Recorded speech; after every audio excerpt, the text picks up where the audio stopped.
unmute my mic. Hello, everybody. Welcome yet again to another episode of Man Cave Mondays. And if I can get the cover over the screen out of here. There we go. Hello. How's everyone doing? We are continuing our conversation about retro games. And I find it a bit ironic that the beginning of the show here, we have the old dogs that are here to start the show. It is just me, Bobby, and Joe. What are you talking about old? There it is. Put in my pictures yet. Old man sideshow Bobby. I am the oldest here. Alberto is on his way. And I believe my brother Andrew is supposed to be showing up. I don't know. I'm not holding my breath on that one. I'm okay with that. And then Christian sends his best. He was not able to be here this week. How was your gentleman's week been? We actually took a week off. So how was your week? Let the oldest go first. Let the old age before beauty. Age before beauty. It's been chill for me. It's been chill. Yeah. Yeah, nothing. I guys. What is that background behind you right now? You always have a new background. You got that green screen I'm thing always going. trying to do a new. So the background I have is the caves of Ilium from Jedi Knight Fallen Order. Okay. Yep. So it's a good game. It's a fantastic game. And it's canon. So, go figure. Yeah. So I'm trying to do a new cave I'm trying to do a new type of cave every single day. Very cool. So. We've got. Go ahead. No, so I'm a stay-at-home dad. So I watch my son, and we're either having Star Wars in the background, nice. Avengers music in the background, or Frozen music in the background. So So, and he knows the difference between Yoda's theme and the Star Wars theme. So I'm I'm proud. Proud that he knows all of that. There you go. Joe, how about you? This weekend was busy work-wise, and then this weekend, today, we went to a place called Poop Hill and went sledding. It's called Poop Hill because it's right beside the waste management, and it smells like poop. I believe it. Of course. Why would you go sledding at a place that smells like that? Because it has a awesome long hill. Like we showed up, and there is probably about 200 people there. Wow! Everybody bringing their gas masks or something, or like what's the no? It just it was actually really wholesome. Like seeing everyone smiling and laughing. Imagine that. Yeah. So like 2020 is behind us, right? Did you? Oh, Alberto's here. Hello. Hey, Alberto. Do we want to take a split second? We could spend a whole episode on it, but do we want to take a minute while we're waiting on my brother, talk about the whole crazy GameStop insanity stock stuff that went on this past week? What are your gentlemen's thoughts on this? With GameStop specifically, I was very torn because I felt like I was stuck between rooting for two villains. I don't like GameStop at all as a company, and I hate hedge funds too. So I was kind of like, I think GameStop, I think its general model is falling by the wayside. And I think it's kind of horrible that the stock is so inflated and the market's being manipulated. Right. Oh, it's definitely not worth that much. So I really think and I don't know. I think AMC is going to be able to benefit because the same thing's happening to AMC. I think they'll be able to benefit from this surge and be able to use that new status, their stock price, to renegotiate debt and everything. Right. So that will work out in their favor, and they'll come out different. It's not going to be like it was before, but they'll come out different. Yeah. But I think there needs to be accountability on all sides. of the table. Not just the hedge fund managers, not just the people that are locking out the people from Robinhood that are trying to buy it, or the people manipulating stock. But that's the stuff that was the stuff that was really upsetting me, was when you had all these other private companies that are, enabling, like Robinhood, the name Robin Hood, sticking up for the little guy and letting them have a fair shot, right? And they come in and start adjusting the ability for all the little guys to do what they're trying to do. Like, is that living up to your name? Like, you can sell low now, but you're not allowed to buy low. Like, what the heck was that? That seemed pretty shady to me. I wasn't a fan of that. But Joe, what are your thoughts? I know you've got many of them. A couple of thoughts. One, Bobby, you talked about accountability. Where was accountability in 2008? Everything. Right. The whole There's thing. no accountability. There's no accountability. Everyone. And so all sides. It doesn't sound like Bobby would disagree with you on that. Yeah, it's all sides. When it comes down to it, a group of Redditors, 2 million plus, the subreddit Wall Street Bets has grown to $6 million people by now in the last 2 weeks.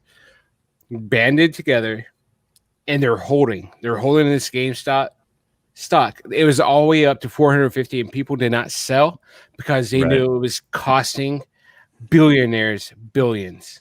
Right. This is not a Occupy Wall Street. They didn't care. Right. They didn't care that they were bankrupt. I would also point out that this was not a 6 million gamers getting together and deciding to buy GameStop stock. Like, all the news that I saw talking about, it's a whole bunch of gamers getting on Reddit and deciding they're going to buy up GameStop stock to, help out this poor company that they all love. No, any gamer who's been involved in buying video games for the last 10 years knows GameStop is not a good guy. GameStop's not the good guy. They're a terrible company with awful practices that take advantage of consumers all day long. So it wasn't a bunch of gamers. No, and it wasn't. It wasn't at all. It was about people who are investing individually as retail investors, banding together to take on the hedge funds. That's what it was about. It wasn't about GameStop at all. They were just the one that was the biggest opportunity for them to stick it to the hedge funds, really, is all it was. And then Thursday happened, where all the institutions that were controlled by Citadel locked people out from buying. They locked them out. Yeah. Locked me out from buying, and I'm like, new people starting accounts couldn't do it. Everything. I got locked out of Robinhood from purchasing. I was like, you know what? I'll bounce over to Webull. I just got my approval today for just Webull. Today. Just today. Wow. Well, I actually switched over to Fidelity, and I'm moving all my stocks over there. And just simply the simple fact that they did that shows you how corrupt our financial system is. Yeah. They don't mind bankrupting the American people. But they're on TV Thursday night crying about them losing billions of dollars. Well, maybe get a $600 stimulus check, buddy. Yeah, no, it's funny that they the thing that was hilarious to me was to see people who I've seen get on CNBC and Fox Business and champion against any kind of accountability at all whatsoever. Like, we don't need more regulation. We need to free the market up and have less regulation, right? They kept going over and over and over. We need less regulation, less accountability. And the moment that the people band together and use that in their favor to stick it to them, suddenly the last week, all of them were like, man, this is ridiculous. I didn't realize it was this cult-like. We need more accountability. We need stronger regulations in place. We need, I'm like, do you know really? How much money they lost? Billions. Multiple hedge funds have gone completely bottom up now. 11 billion. Yeah. 11 billion out of companies that have trillions of dollars. Right. So it's not even really hurting them. I mean, $1 billion is a lot of money. Do not get me wrong. I wish I had $1 billion. I'd love to pay off my. I would love to pay off my last college. Watching Twitter the past week was hilarious because you get memes that would pop up. It's so funny. They'd be like, it's all funny and hilarious and fun and games, but you do realize there's real people out there who are now getting impacted by this, and they might have to sell one of their boats. Like, that, right? Feel bad for them. Like, really? Okay. So, Alberto had stock in GameStop, right? You might have to sell out.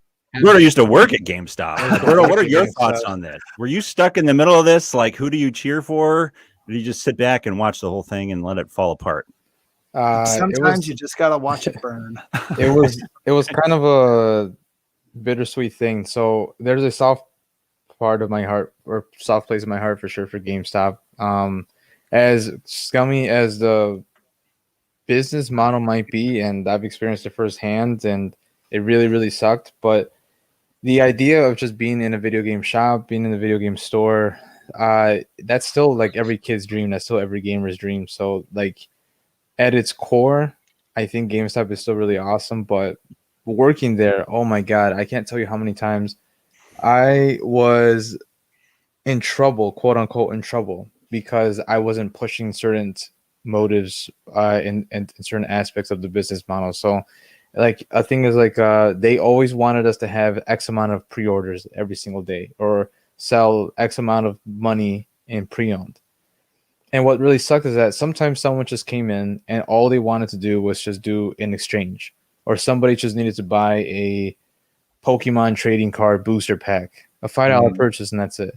Something that takes about like a minute. Right. They look at that kind of stuff, and that whole transaction counts as an entire whole thing. So if you don't get the pre-order, the pre-owned sale, and the trade credit all within just that booster pack sale, when some kid just comes in with $5, your entire numbers went down. And then after that, your manager gets on you about it, because their manager got on them about it, because their manager got on them about it.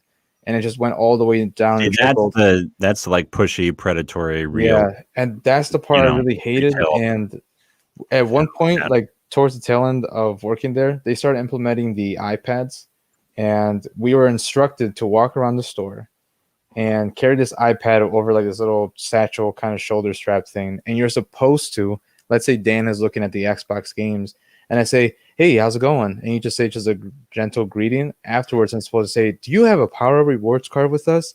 Let me see real quick if you have any coupons." And then I'm supposed to use this big old tablet, look up Dan's account and see his purchase history and suggest some things for him, get him to pre-order stuff, get him to sell stuff. And me, I'm just thinking, or I can just ask Dan how his day was and have a normal conversation with him, and then just feel comfortable in the store. Yeah, and then just wait until he gets to the counter, and then that's it. Maybe treat him like a human being rather than like every single one is going to be a walking wallet for you guys. And I absolutely hated that. And the biggest problem for sure was the pay. I was doing the job of an assistant manager during my early years of college. I was opening a store, closing, sending out shipments. I was participating and even leading certain conference calls as well. I was doing 3 jobs in one, and I was constantly opening and doing and closing shops by myself a lot, because we were always understaffed and everything. All for the good old whopping $10 an hour, which was after my raise.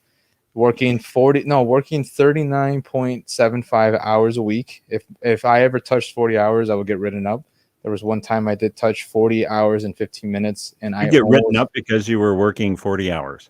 I almost got fired. You got overtime. Yeah, I almost got fired for working 15 minutes over. Almost fired because I worked 15 minutes because I wanted just to that right there makes me not feel bad for GameStop being. So I don't like the higher ups, but I loved working there because the people that did come in, it was a lot of people like us, just people that wanted to come in. But as a company though, Alberto, as a company. The company and culture. The way they operate and the way they promote from it, and the way that they push there's like all the stats and everything.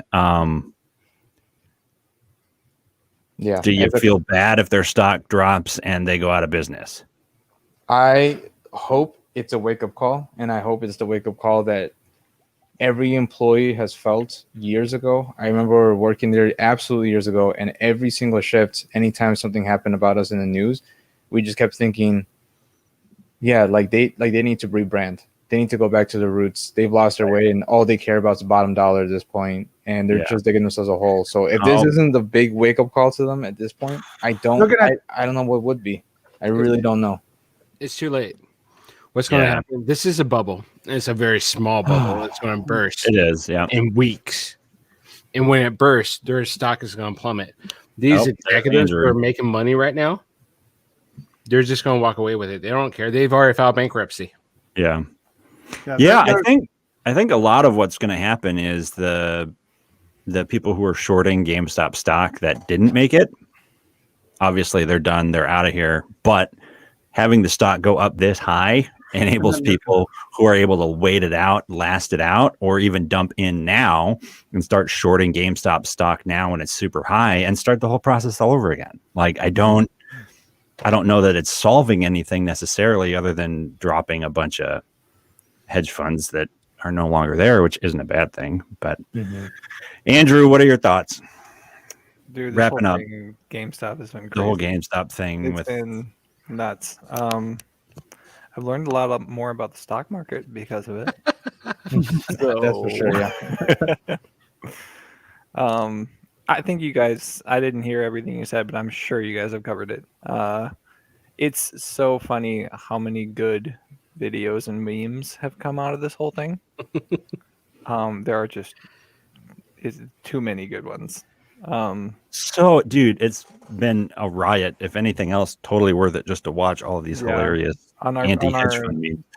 On our message board that we have just between us, I feel like it was a good 3 days straight of just memes and videos. I had to put my notifications off. Just because there was just so much, and it was overload.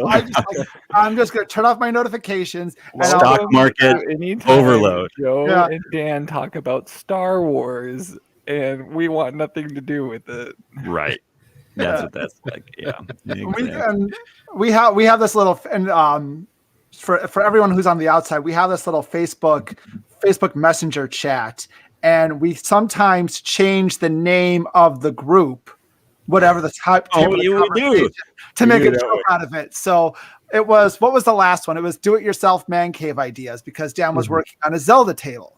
Right. And we had that, and then we just talk whatever. And then the conversation was all dominated about GameStop. So I changed the name of the messenger board to, topics about legal gambling. I laughed so hard. Basically, what's going on with all of this? Yeah, that's exactly. That was so accurate. I thought that was hilarious.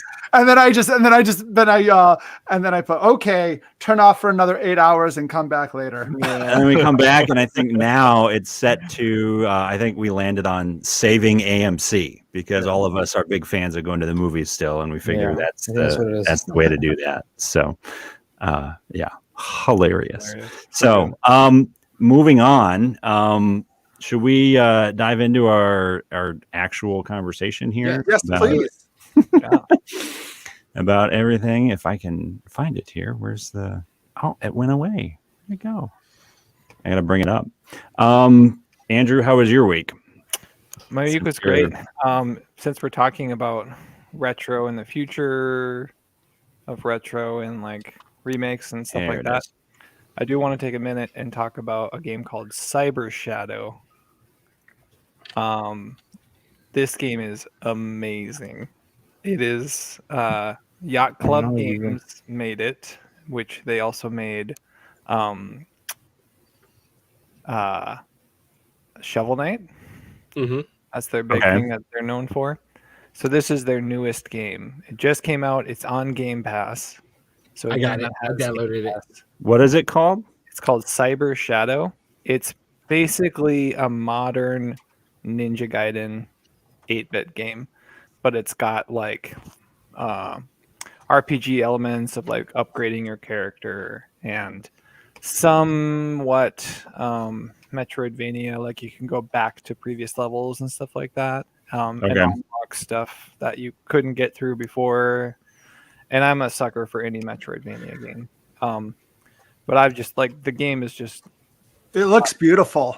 I'm looking at screenshots right now. It looks beautiful. There are certain games that I'm oh, okay, cool. There's tons of games that I'll just try on Game Pass. I'm oh, that's cool. And this game, I tried it and I was like, oh, I want to keep playing. And then I 7 hours later, I just kept playing that game. It's so fun. So I was playing it, and my kid came in, and she was like, What's wrong with the graphics?" I believe it. That's awesome. I'm like, "This is the way they made it." And she's like, "Why? It's hard to look at." You're hard to look at. What is it called again? Shadow. Cyber Shadow. Cyber Oh, Shadow. Cyber as in cybernetics and shadow. Yeah, and it's got a whole storyline behind it, which is pretty cool as well. So it's great. I think gameplay. Yacht Club Games strikes again. Another good 8-bit game is Carrion. Yeah, that game is awesome. It's like a 16-8, kind of bleeds between. But it's still good. It's great. And it's also on Game Pass. It is. Have you guys played it? You play as a monster eating people, like the Blob. Game Pass is totally worth the whole price of Xbox. I like looked on there and I was like, oh, okay, I'm gonna check this out. And I started looking and I was like, I want to play that game. I want to try that game. I want to try that game. Like all of these games, I'm like, yeah, I want to try these, but I'm not necessarily at the point of like, am I gonna buy it, kind of a thing. Right. So Game Pass has been awesome, and now there's the EA Play as well. So right, EA added all of their stuff to it as well. You can play like the Fallen Order as well. So do you think Lucasfilm Games, do you think they'll be part of the Game Pass, or do you think you have to buy all those games separately now that Lucasfilm took it away from EA? Because you mentioned EA Play, so I was assuming like Jedi Fallen Order's on Game Pass, but now that Disney took back the licensing agreement, what's your thought? I think the ones that EA are still connected to will probably still be on there, but anything moving forward, I highly doubt it. Anyway, this game though, if you like Ninja Gaiden, you'll love this game. It looks very Ninja Gaiden-esque for sure. It's fantastic. For sure.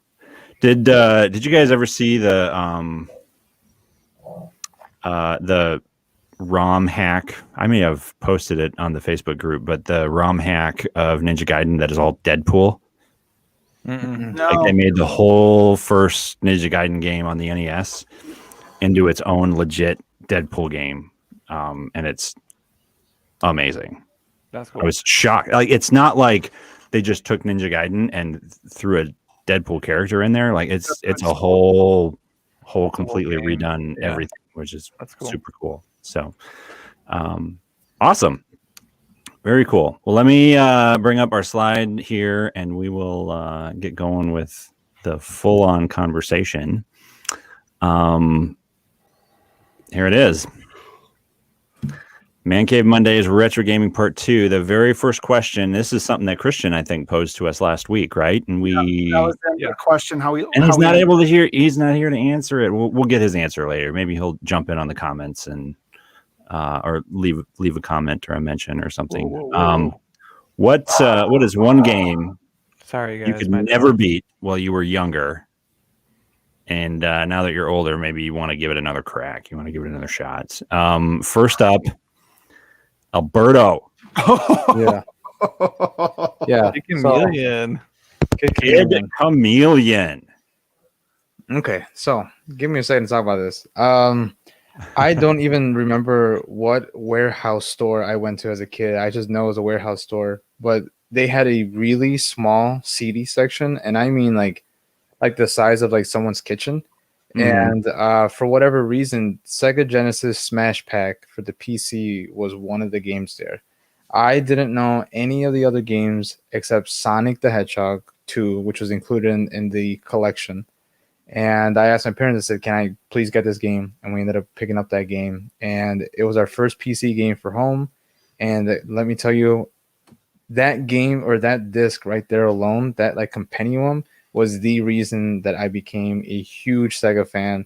It had Flicky, Super Hang-On, Vector Man 2, Kid Chameleon, Comic Zone, Sonic the Hedgehog 2, and best of all, Shining Force 1 Oh my god, it had everything that like I could have ever asked for an entire. So good.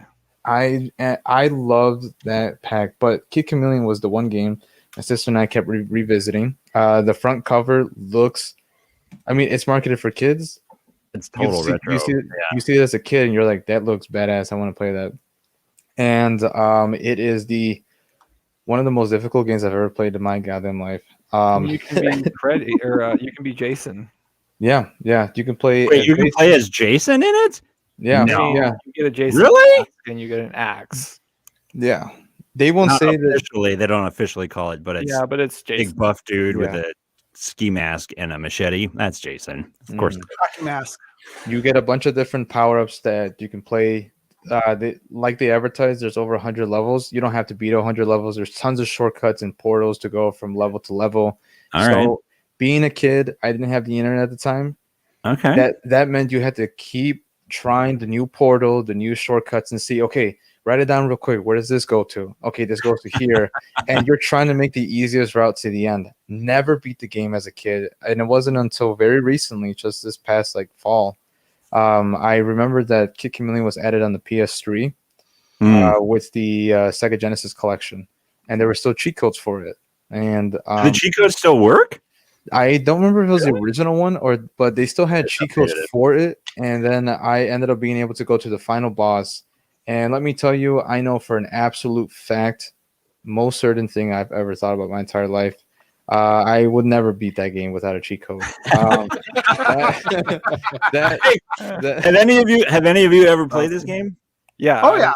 Have you? Okay. Oh my god, that final I played boss. it a couple times, but I never got into Kid Chameleon. That final boss is BS, Dan. It is total BS. Like it's just like every retro game where like there's the final boss. And, they have 3 forms with like a life bar that's invisible, but it's like 16,000 HP hit points or whatever. Yeah.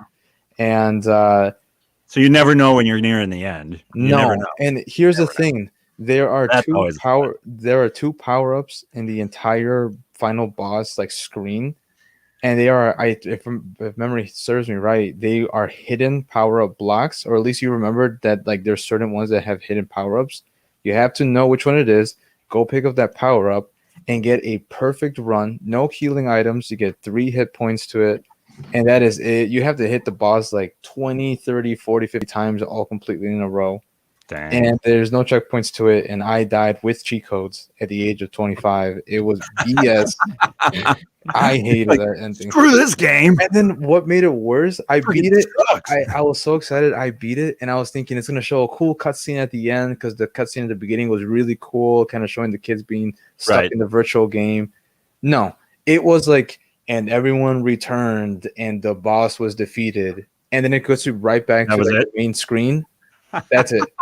There is nothing special, nothing fancy, no cutscene. It is just text on the screen, one image, and the game is finished. I was so mad that 20 years of anticipation for that. A very lackluster. That was the worst. I love how your experience with this game is not on the Sega Genesis, but on the PC. Yes. Yeah. Right? Yeah. There's that note that it's part of the collection on the PC. That's hilarious. Yeah. Hilarious. Next, Andrew. Ninja Gaiden, right? Okay, so I could never get that far on this game as a kid. We never owned it, but I remember borrowing it from a friend or something like that. And I loved this. Is one of the games on the NES, growing up, that I just loved this game. It was so cool. Ninjas was one of the things that we were allowed to do as a kid. Imagine that. Unless if it was a mutant turtle. Hey, we still got the toys, though. I think Dad was not nearly as on the fence about that as Mom was. But Dad was like, "What? Wait. What was wrong with Ninja Turtles? They were mutants. You missed the most diabolical part of it, Joe. They're mutant Ninja Turtles. Mm-hmm. They're not just teenage Ninja Turtles. The fact that they were mutant. They're mutant Ninja Turtles, which means that's just there's something seriously wrong with that. We can't let our children love mutants. Yeah. But my dad, to his credit, was like, whatever. It's Well, that's because he loves playing the arcade game. and the arcade game was so kick-ass. It was so fun. Yeah. One of the only games we could play all 4 guys together. So yeah, of course. So Ninja Gaiden, I actually have this game, and probably 3 years ago, I was like, okay, today's the day. I'm gonna get through the whole thing. So I got all the way to the final boss, and just like you said, Alberto, it's the 3 phases, to the final boss. And the thing with Ninja Gaiden is, if you die, you start at the beginning of the level. If you get a game over, you start at the beginning of the world, which is nice. But if you're on world 8, level 3, and you die, you got to start back at world 8, level 1 again. Yeah. So I played that game so much, and then I did the classic, okay, it's time to go to bed. I left it on because I couldn't beat the boss. I was able to beat the first form.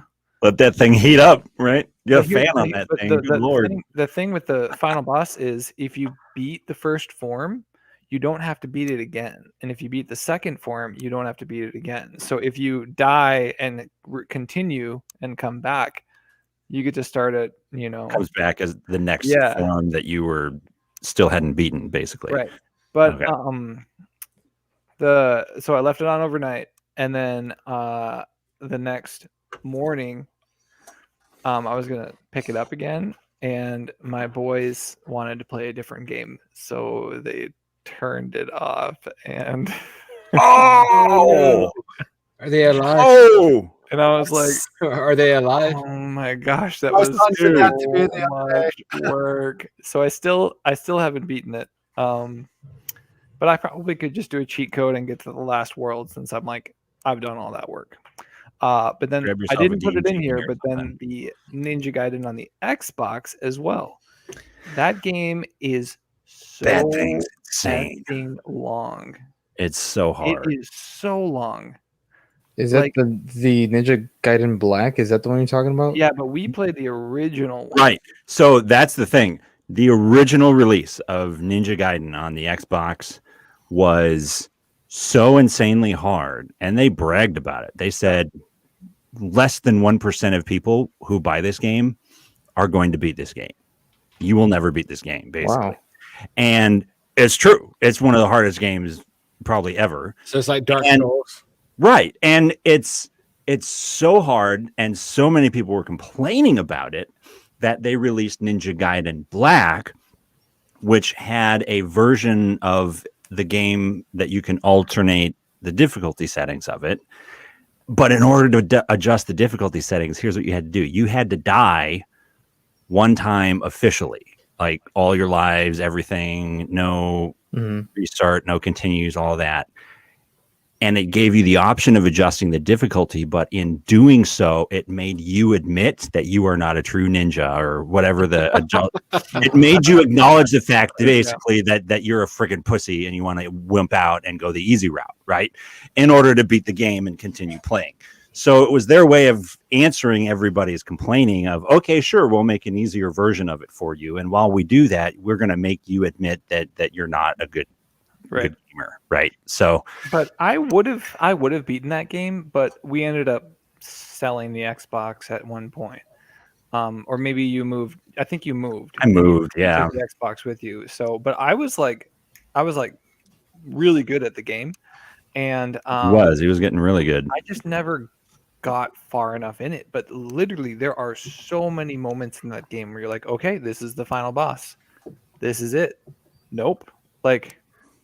There's another crazy looking huge boss. The game just goes. It was very much a precursor to Dark Souls as far as that kind of hey, we're gonna punish you and you're gonna like it. Like that kind of. That was really crazy difficulty hard. Yeah. Those games are not fun to me. Joe doesn't like. See, but here's the deal. I look at those games, and I'm not very good at them necessarily, but I respect them a lot because it's very much like a puzzle. Every boss is like a puzzle. Every enemy is like a puzzle where you need to figure out the right technique and approach in order to be able to even stand a chance. Right. Yeah. So, and I don't mind that. I'm not very good at it. So I do get frustrated, but I get it. So, next person. Who's the next person? Oh, Joe. Speaking of mutants, The original Ninja Turtles. man, that game is so freaking hard. The very first one. Yeah. Yeah. On Nintendo, Damn level. the water level. The water level, dude. That freaking water level is a pain in the ass. That's still not the You're the hardest. damn. That's still not the hardest though. It's not the hardest level, actually. No, that tank one afterwards. Yeah. I hate that level. There's a tank level. I never made it past the water level. Never even got to the see, I get Most that. people can't. It just gets harder after that, dude. Oh my god, serious pain in the ass. that stupid tank. Would you want to try and give another crack at that as an adult, or are you like, nah, screw it, I'm done? Like I said, I like to enjoy myself when I play video games. So if there was a Ninja Gaiden Black type option here where you'd be like, hey, you're not going to be a true ninja, do you pussy out? You'd be like, sure. I want to just make a. You should say, do your dick out? Pussies can take a pounding. A dick. Oh my god. Oh, I see. All right. I like that. If anyone wants to write any letters, it is Joe, aka Boomstick, at mancavemondays@gmail.com. There you go. So that's yeah. the reason why you're not a big retro gamer, is because you don't like. They're just insanely hard. It's too hard for you. No, that's not. Yes, maybe. No. No, that's not. No, Yes. yeah. You know what? Really? Yes. Part of That the is retro- exactly. I was not part of the show last week. Sonic the Hedgehog. I played all the time. I knew everything about Sonic the Hedgehog. The very first time I went hunting and killed a deer, I stayed up all night playing Sonic the Hedgehog. And I woke up next day. I didn't even wake up. My dad got up and he's like, "Hey, you're excited about going hunting?" Because I was already dressed in my hunting gear. I was like, "No, I've been up. I haven't been in bed." And I went hunting and I shot the deer. And I was so tired, I just went down and lay down beside the deer and slept. Whoa. Came home and played some more Sonic the Hedgehog. There you go. And when you shot the deer, you heard the sound of a coin being collected. Or not a coin, a ring. Excuse me. Ding. Yes, my wife. I've played Sonic the Hedgehog, Sonic Generations, like quite a few Yeah, times. that's actually a good modern Sonic. Yeah. It is. Yeah, but okay. So, do you think, though, Joe? And I mean, maybe we can do a quick yes or no here. But with everybody, do you think modern games, as a experience, modern games on the whole, are easier than games of yesteryears? Yes. Absolutely, yes. Because even Cyber Shadow that I'm talking about, like, it has save spots. Right. And it has like a way that you can make it easier for you by collecting a money currency system, then you can buy weapons and stuff like that. Grind a little bit to get your guy a little bit stronger so that it's easier for you. Yeah. Yeah. And if nothing else, I mean, that makes me. Who's is next? Am I next? Oh, Bobby's next. This is another one that's insanely difficult, and a lot of people. Damn, you get hit and then you fall down, and there's always a pit. Mm-hmm. Yeah. Damn it! And here's the thing: Castlevania, the original Castlevania, any version, any system, 2, 3, SNES, Castlevania X, Dracula X, all of them can never beat it. I don't have the patience. Can I point out one thing that's incredibly confusing about this game? The hearts are not health. Right. Yes. What is that?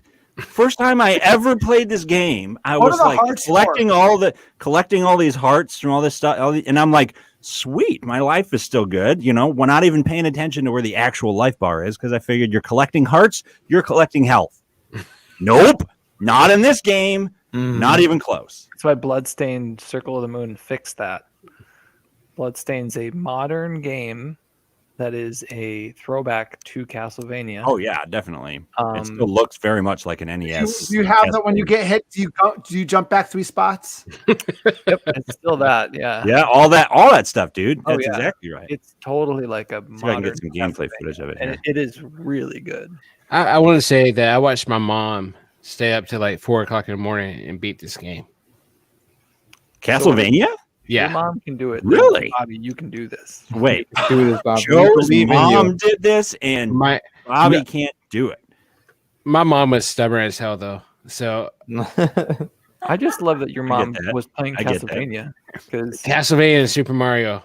There you My go. mama's so good at video games, she could beat Castlevania. No. She could be Castlevania.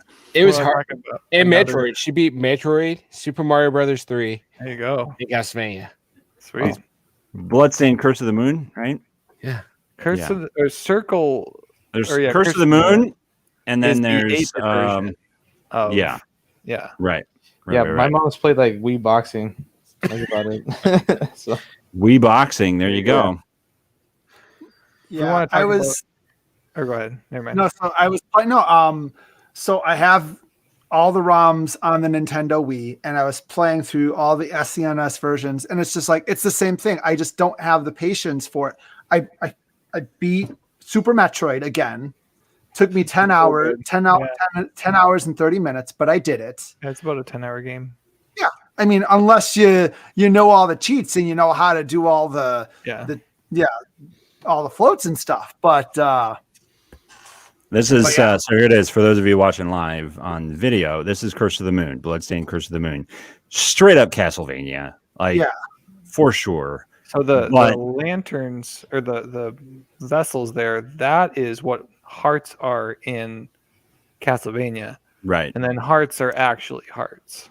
what are the Right. hearts supposed to do in Castlevania? Are they supposed to replenish your? They're like your currency, or not your currency, but like the amount that you can use your special weapon. Yeah. But the cool thing about this one is I feel like they yeah. did a really neat job of putting a twist on it because there are all these different characters that you can unlock and play as and alternate between in the levels in order to be able to get through each level, take on a boss, solve a puzzle that's there. Based on special abilities, some of them are easier to tackle some of the challenges in front of you than others. And there's like 6 different characters that you can play through the entire game as. So there's replay value too, to be able to try and take on the challenge of going through the game with a completely different set of abilities. Well, So also you can play the game, and when you beat a boss, that's how you unlock a new character. mhm. And if you want to make it harder on yourself, instead of taking the new character, you can actually kill that character and gain another ability. And your other guy. But Yeah. you only, Your original you guy. still just have one guy instead of 2 guys. So you Right. you have less health. Less health to work with because you're not splitting it between 2 characters, Right. but your guy's got a new ability you didn't have before. So Yeah. it's a cool game. It's It's awesome. a very cool game. If you love the OG Castlevania, I would highly recommend it, Bobby.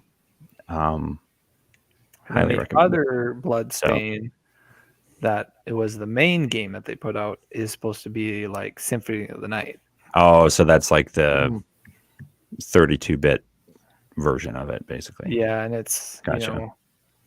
Metroidvania style rather than the classic level Yeah. progression Gotcha. Castlevania. So Gotcha. Cool. Here's mine. Battletoads for sure. yeah, This game kicks my ass like every time I play it. And I particularly wanted to put up a picture of this level in particular. And I tried to find one with 2-player because that's what makes it extremely difficult. yeah. The level where you're riding the bikes in the cave or the cavern or whatever, and you got to try and time it right. I have played this level so many times that I now am usually able to get through it on like at least the 2nd or 3rd try.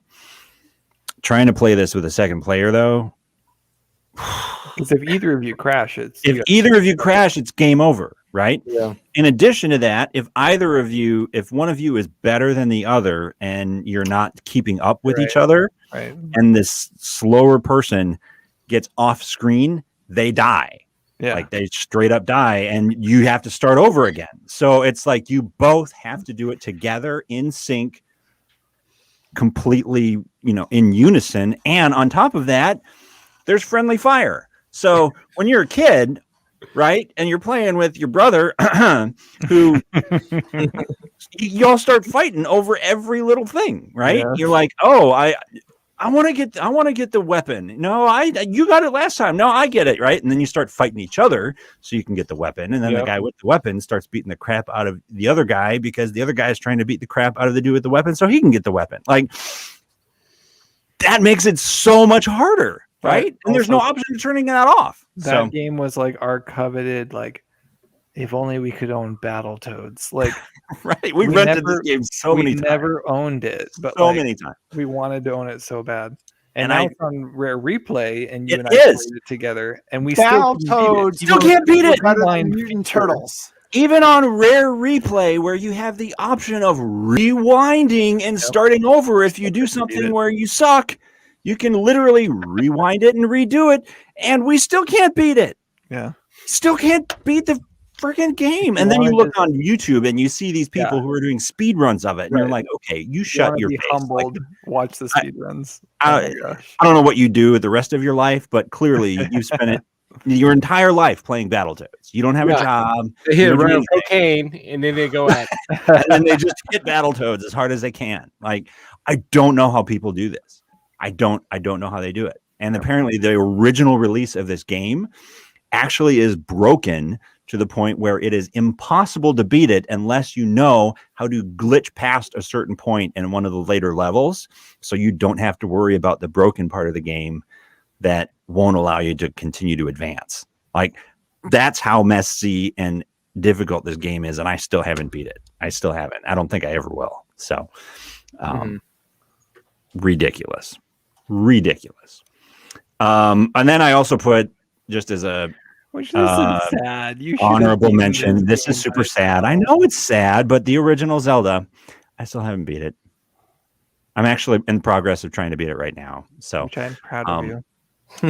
We'll see. We'll see. I'm loving it. It's very. I love it. It's the original, and I've always loved it. I've enjoyed playing it, but I still have yet to beat it. So. I have to have my handhold to play that game because I have to have the walkthrough on my phone, and I have it on Game Boy Advance. Mm-hmm. So I'm playing it through because I don't know where to go. Unlike Legend of Zelda, and I know we had this conversation last week, Andrew. At least in Link to the Past, if you listen to the NPCs and you do a little exploring, you'll figure it out. This one, here's your sword. Explore. Go. Yep. I have actually a friend of mine that I work with. This was his favorite game when he was growing up, when he was a kid. This is like his all-time favorite NES game.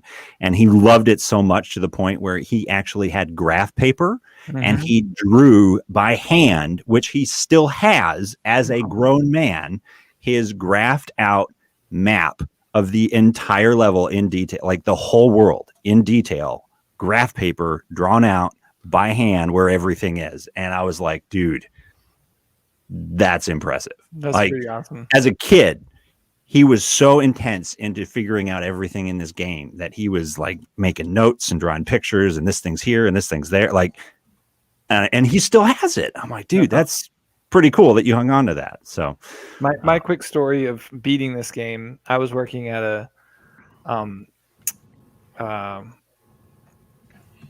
what's the name of a place where you need to help people who need help with living assistance? Assisted living. I guess so. Yeah, whatever. We'll go with that. That sounds anyway, good.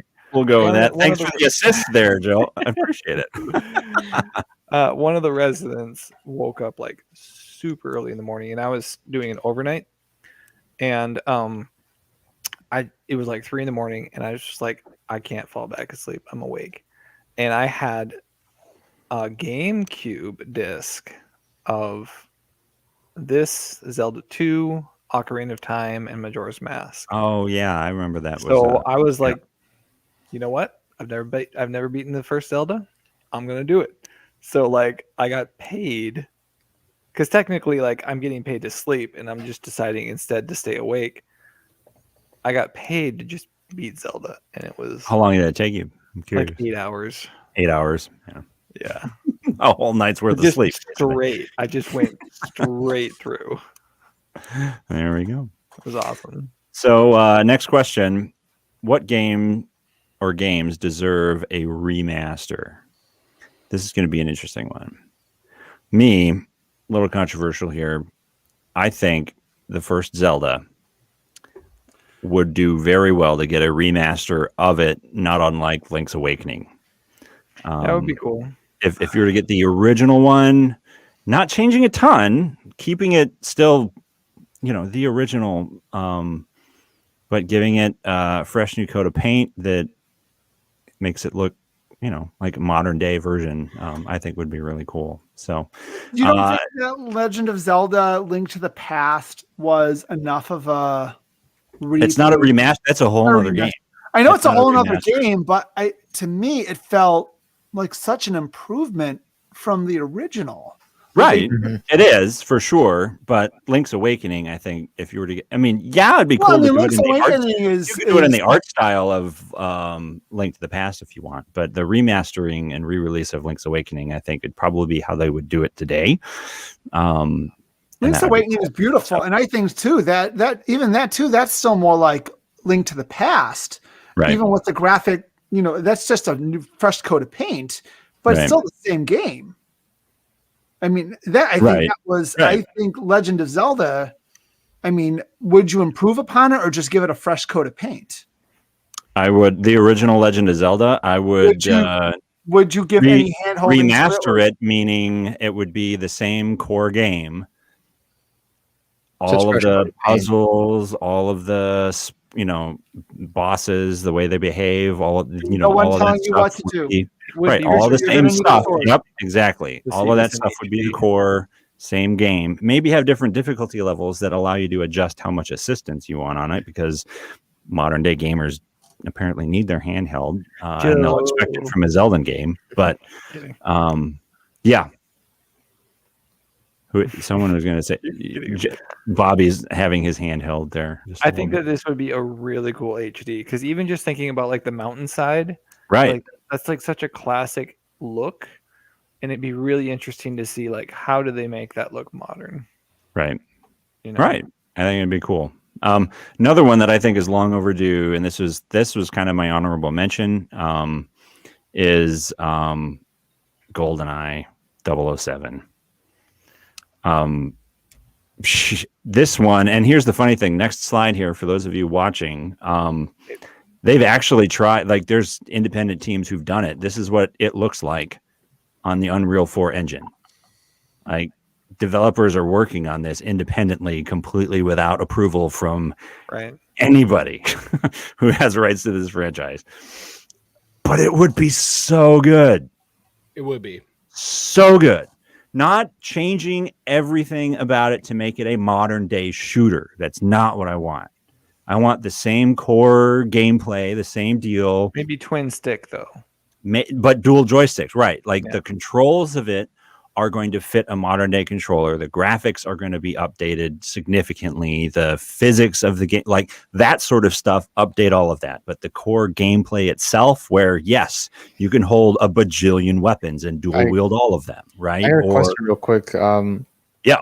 Sorry for cutting you off, but no, that's fine. Maybe one of you guys might know. I thought on the Wii U, on the Wii, didn't they already kind of remake? No, not really. No, Andrew, go ahead and take that one. You know more about that, I think, than anybody. It was like, I think they redid 1 or 2 levels. Was it just the first 2? It was like the first 2 levels, and they had Daniel Craig. Okay. And it was Daniel Craig, and it was like, and then it did its own thing after that. Called GoldenEye, and it was just like, no. It was not what people were looking for. I'm going to ruin something for you, though. That's what I figured to ask. Go back a slide. I just watched a video, and if you look at James Bond, his hand looks like it's an extension of his mouth. Oh yeah, no, yeah. It's like it like there's that like looks like one of those like mouths that they gave in. It looks like one of those mouths they gave in like health class to teach CPR. Right. I'm Right. a CPR instructor. It does Right. not look like a CPR dummy. It's like it looks like Donkey and there's Kong. the rest of his mouth under the gun coming out of his cheek. It's kind of weird. Yeah. But yeah, I honestly think this has been a long time coming. And here's the weird thing. I did a little research on this before the show. Apparently, Microsoft and Nintendo had something in the works back in the 360 era, and it was basically done.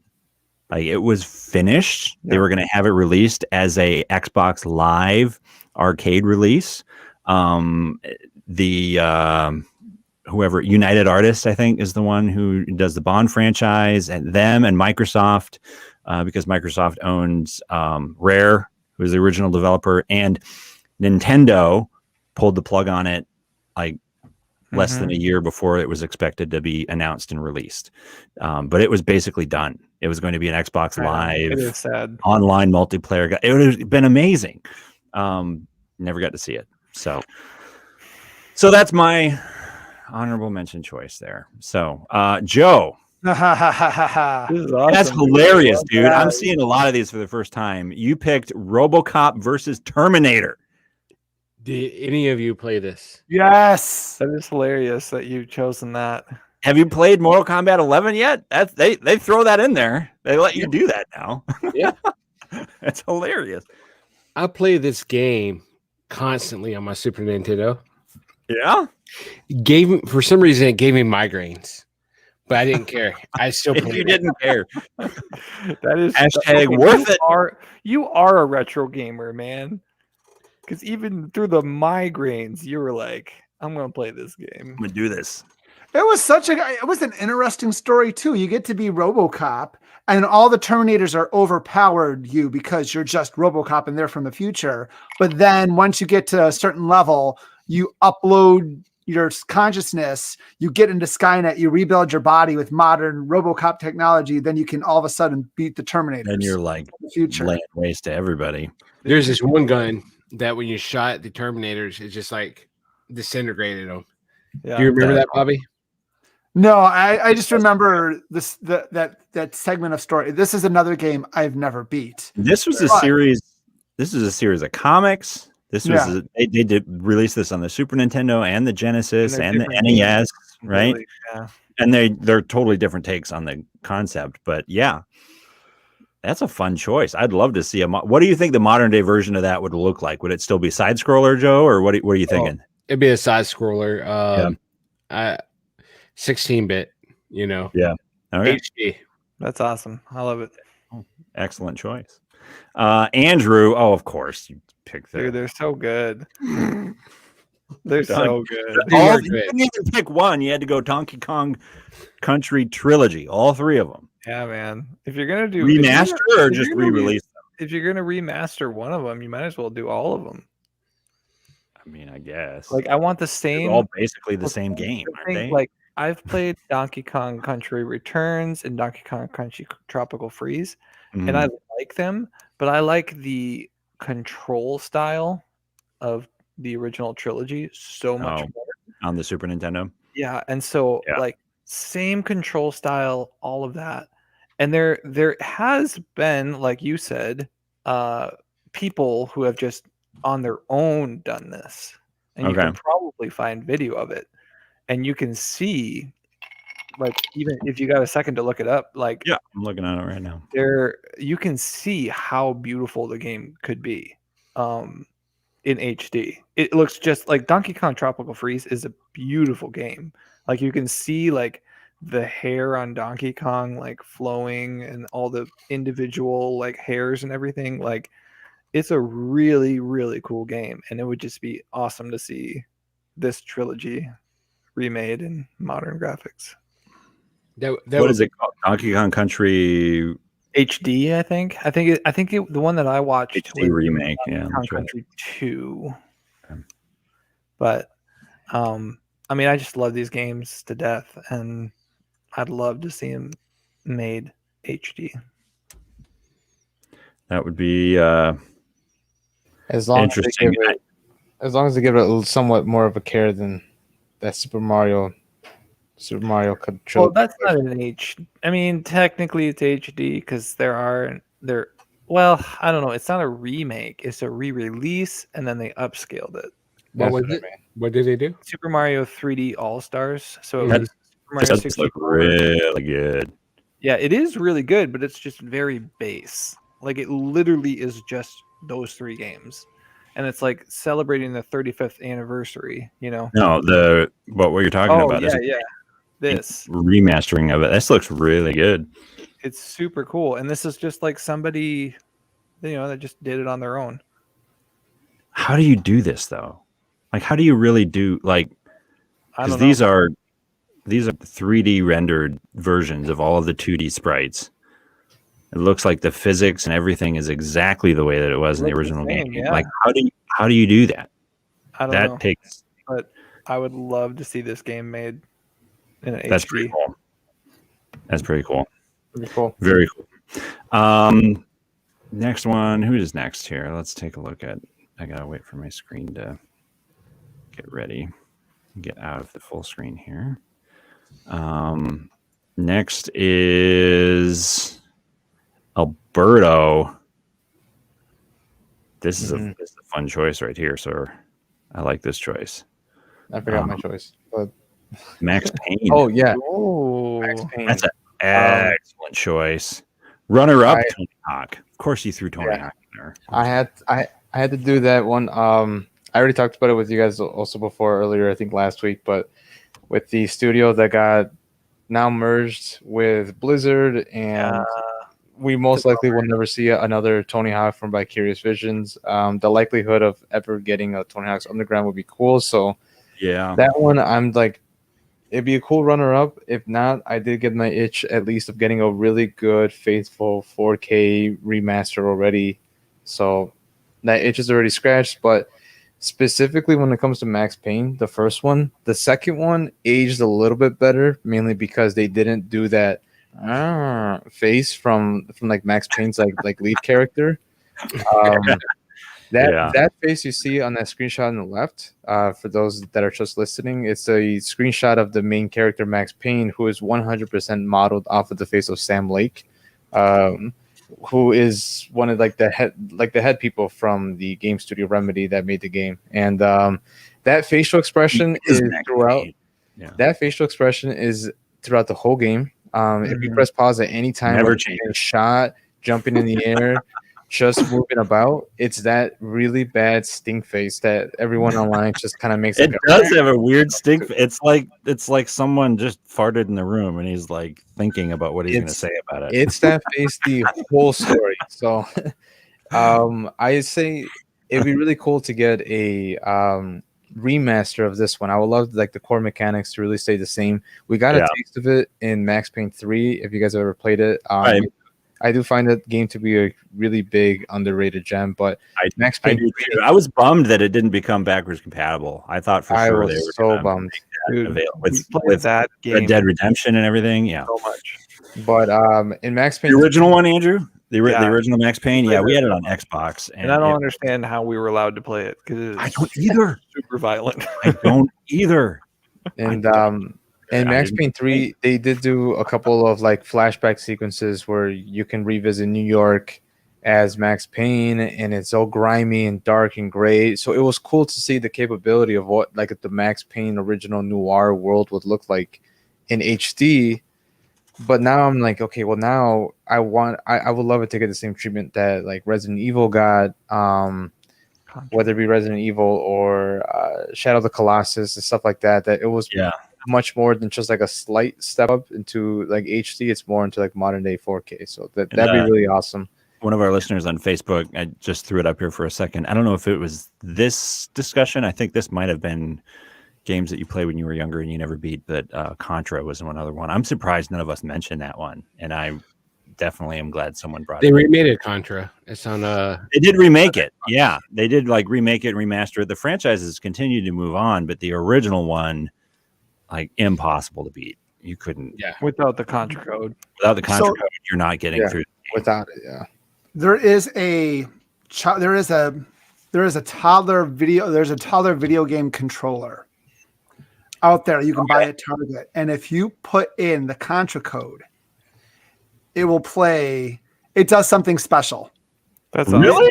Yeah. I didn't know that. Awesome. There's a video game controller, and if you put in the Contra code, it does a special song for you. That Konami code. Very That's so nice. great. Oh, that's so cute. Cool. Next on the list, Bobby, this is yours. Yes. Final Fantasy 6 or 3, 6. depending when you played it. Yeah. I just got Final Fantasy 3 the other day on Super Nintendo. Yeah. So did you ever play it, Andrew? No, I literally have never played it. I just got it. Okay. So it is a very beautiful game. It is well written. There's a lot of characters. So are you thinking that this deserves a remaster or re-release, not unlike Final Fantasy VII did? More like Or are you thinking like again, I think this is one of the I think the pinnacle of RPG games was Chrono Trigger. Okay. But in terms of story-wise, game mechanics, overall art too, it's a great overall game. And I think if you can add some good cutscenes to it, keep the general story. what I'm curious, like art style and graphics wise, what would you want to see them do if they were to remaster it? Because this was technically the last Final Fantasy game they did before they jumped over to polygons. So would you want them to keep it like this, but just update it and modernize it to more HD, or would you want them to overdo a really high resolution? I don't want them to go the full Final Fantasy VII route, because I think the new Final Fantasy VII reboot, again, beautiful game. Yeah. I've never played it. Beautiful game. And I think they're tweaking the story too, so it makes a little bit more sense. Yeah. In the Final Fantasy VII reboot. Leave some surprises for people who've played through the original, that kind of deal. Yeah, and it's more and this is, and keep the turn-based, keep all the mechanics, but just maybe update the language translation a little bit better. But no, I think it's overall it's a really great game. Kind of like Octopath Traveler, it is a modern retro-based turn-based RPG, but the graphics look, you can definitely tell like, oh, this is a modern game. Yeah. Right. But it's pixel-based graphics. Like you would want to keep it pixel-based graphics, you're saying? Yeah, I mean, yeah, I wanted. Okay. You got to keep some of the class. You have to have there's a fine line between overdoing it, because I think this is a great game to begin with. And the last time I replayed it, on my Apple iPhone, it was on sale. I repurchased it. I'm like, I got to play this again. I'd love to see them go the route of what a lot of modern day approaches have been, and that's have hand drawn animations with high definition resolution stuff in there. And I don't want to spoil it for Andrew, but there's there's consequences to some of the characters too, with some of the choices that you make in the game. So yeah, there's games like so recently Dragon Quest. I don't know if anyone's ever played Dragon Quest, but they made the new game where you can play it like modern Dragon Quest games, but you can have an option to switch it into old school like Final Fantasy turn-based stuff.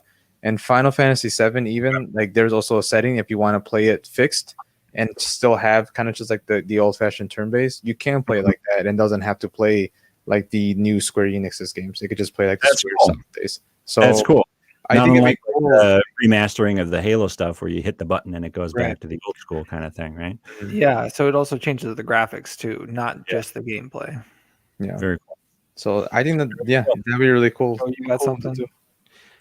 So, and speaking of remasters, no, Joe, you were going to say something? Go ahead. The one time I went to play Final Fantasy, and I saw which one is a Final Fantasy guy. I don't know. I have not played any of them because even this one, when I started to play it, and realized it was turn based, I was like, well, that's boring as F, and I turned it off. See, I love that. I figured you would say that.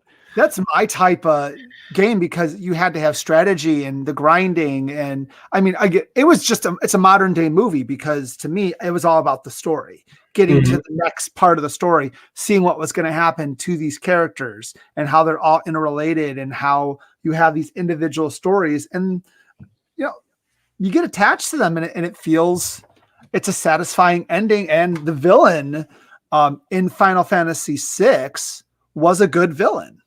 Yeah. So, I mean, I think that's why it's a good game to begin with as well. It's not just, it's really good. Yeah, a lot of people's favorite Final Fantasy. Yeah, so you know what? The only turn-based game I played that was like that was Legend of Dragoon. Interesting. I loved. Chrono Trigger. Did you ever play the original Knights of the Old Republic games? No. I know you've played the Old Republic online. That's more action RPG based. Yes. The original Knights of the Old Republic, both of those two, are total turn based. I know. That's the reason why I haven't played them. They're so good. Next question. We got about 45 minutes here. Next question. What is the best remaster or re-release that you have played? I can't remember who's first on this one. Joe. These are remasters, or Really? these are probably more re-release, right? The original Disney. They're remastered and re-released. Are they remastered? The graphics are over. The graphics and everything are all improved. It's now HD. Yep. And are they? Well, but are they sprites? Are they original sprites and stuff? They're just HD, or is it? Yeah. Yes. Okay. Talk about Aladdin and Lion King, right? Just so the people on the about games I can never beat. Yeah. The Lion King and riding that stupid ostrich, you would die. That level. That was definitely the equivalent to that stupid Battletoads for sure, dude. I hear you. My wife has it. Sorry. Go ahead. I was going to say, my wife always told me they used to play Lion King. Her twin sister, her older sister and brother would play Lion King at home, and they're each better. They each had their own special levels, so they would all trade off the controller depending on the level, so they would beat. So they're able to beat get through it. That's clever. You just need to up your family's game there, Joe, and get you through it. You know what? On this game, I never beat it ever. It was probably one of the hardest games I've ever played. And then they came out with a remastered, and I was like, I'm gonna wait until it goes on sale. It went on sale for like $10, and I snatched it up. And I still haven't beat it, but when I did play it, it was very fun. And thank God for the rewind feature, because does the re-release of this have a rewind option on it? Yes. Just like the rare replay? Okay. Yep. And I'm so thankful, because I would never made it through the ostrich.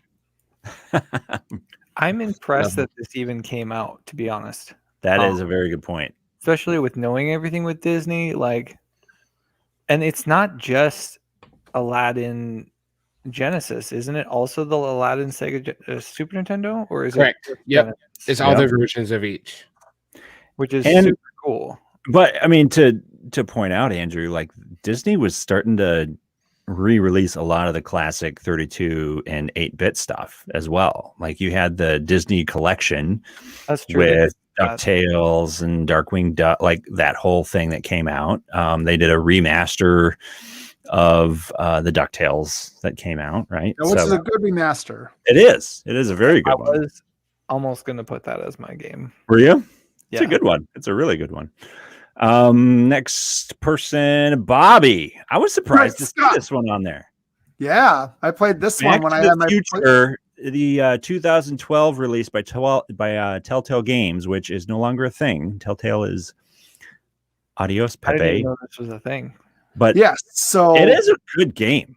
It is a very good game. So I played the original Back to the Future game. I think it was the original on the regular Nintendo, where it was a top down and it was just kind of making you go forward and to go through the 1950s, and you had the throwing milkshakes, and then you had Back to the Future 2 and 3, I think on the Nintendo 2. And again, one of those I needed my handheld because I couldn't figure out what to do or how to get to the next level. Where this, it was more, it was the actual story. They had Christopher Lloyd Christopher Lloyd was in this game as Doc Brown, and they recast Marty McFly, and they had Michael J. Fox's blessing to use this guy as the original as Marty McFly. So, which made it all the time. It's a proper sequel to Back to the Future 3. If you wanted a sequel, if you wanted to have a sequel to Back to the Future 3, play Back to the Future the game by Telltale. Yeah. Again, it's nothing. Your certain options, and it's straightforward, so you're not getting too much difference. I think a couple options may change a couple things, but as a Telltale game, though, it's up there with all of the others. It's a fun nostalgia game. It's very good. You watch the trailer; it has Huey Lewis and the Power of Love, or got to get back in time. Yep. All the same music cues all those and everything. Same feels and everything. Yeah. So if you love the movies, play this game. I'm curious, how many of you were aware that this was even a thing? I wasn't until today. I knew it was a thing. I knew it was a thing because I had to keep putting that game up on the shelf all the time at GameStop, and I'm like, "What game is this?" Yeah, I kept seeing it because there was this one guy, I don't remember his name, but this guy bought every single Telltale game that ever came out. So Batman: Enemy Within, The Wolf Among Us. Okay. Back to the Future. Wolf Among Us is fantastic. Oh, he loved that one. He couldn't get that one enough praise, and Back to the Future was one of the last ones that he ended up picking up. He said, I put this one off just because I didn't know too much about this one going into it, but he told me it was good. I still haven't checked it out myself. Yeah, it is. I mean, it is. It's very good. So now with Bobby explaining it, it kind of reminds me of that Ghostbusters game that came out. Yes, that one I almost put on Ghostbusters instead of this, but I wanted Back to the Future. Again, both have a special place in my heart, but I thought this was more of a gem to put down. Mm-hmm. For the record, LCG Entertainment purchased Telltale Games back in August 2019, and they are coming out with The Wolf Among Us 2, and this Telltale Games is back in existence. Well, is the name itself officially called Telltale Games and they're bringing it back, or is it bought all the rights to all the games and now they're... From what I'm reading on IGN right now, it says the new heads of Telltale Games are Jamie Otto and Brian Waddle. All right. So that's exciting. I would love to see more of that. So you might get your remaster. That'd be awesome. Next, my choice, the best remaster, Halo the Master Chief Collection.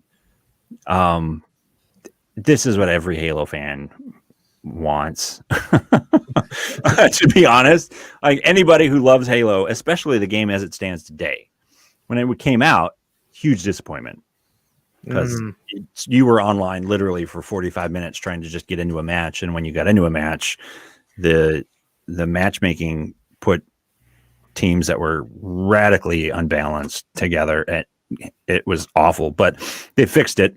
I actually literally played some this morning with one of my coworkers online, and we rocked some Halo 2 and Halo 3, and it's so good. It is. My wife and I just beat Halo 2. It's so good. It's got all the campaigns, Reach 1, 2, 3, ODST, and 4. It's got all the multiplayer, all of it. It's got all of the custom-made maps and games and game modes that people have created from 3 and Reach and 4, like all the way forward. Did they just add Reach, right? They just recently added last year, I think. And they look absolutely gorgeous on the Xbox One, and I believe it's playable on the Series X2, and it's also on PC. Like it's It's fantastic, and the crossplay is awesome too. You can play with people across PC and Xbox, which is awesome. And like the remaster version of the original Halo, the remastering of the second Halo, it's got the feature where you can hit the button and see what it used to look like and what it looks like now, and how far things have come. And it's a massive library. And if you're a Halo fan and you don't have this, how can you call yourself a Halo fan? Like, this is everything that you want as a Halo fan, all in one place. So it's so awesome. Matchmaking is super fast now, which is great. That's the guy in Doom, right? Yeah, Joe. Andrew, you shut your mouth. I'm going to just cut you from the whole stream right now. That's the guy in Fortnite. Yeah, right. Fortnite. Yeah, exactly. No, seriously though, and here's the weird thing. Okay, so for anybody like myself who never got into playing Halo on the PC, Halo 1 had a whole extra library of multiplayer maps that were exclusively released on PC that we never got to play because they weren't included in the Xbox version of the game, and they were designed really to be larger maps that you could use for massive LAN parties back in the day that could be handled by PC as opposed to on the Xbox. All of that's included. So there's a whole new list of multiplayer maps that I never got the opportunity to play. Dan, I had my first LAN party at your house. For real? That was my first For real? LAN party. And it was Halo. We played Halo 4. That was a lot of fun. I want to do that again. Friggin' COVID.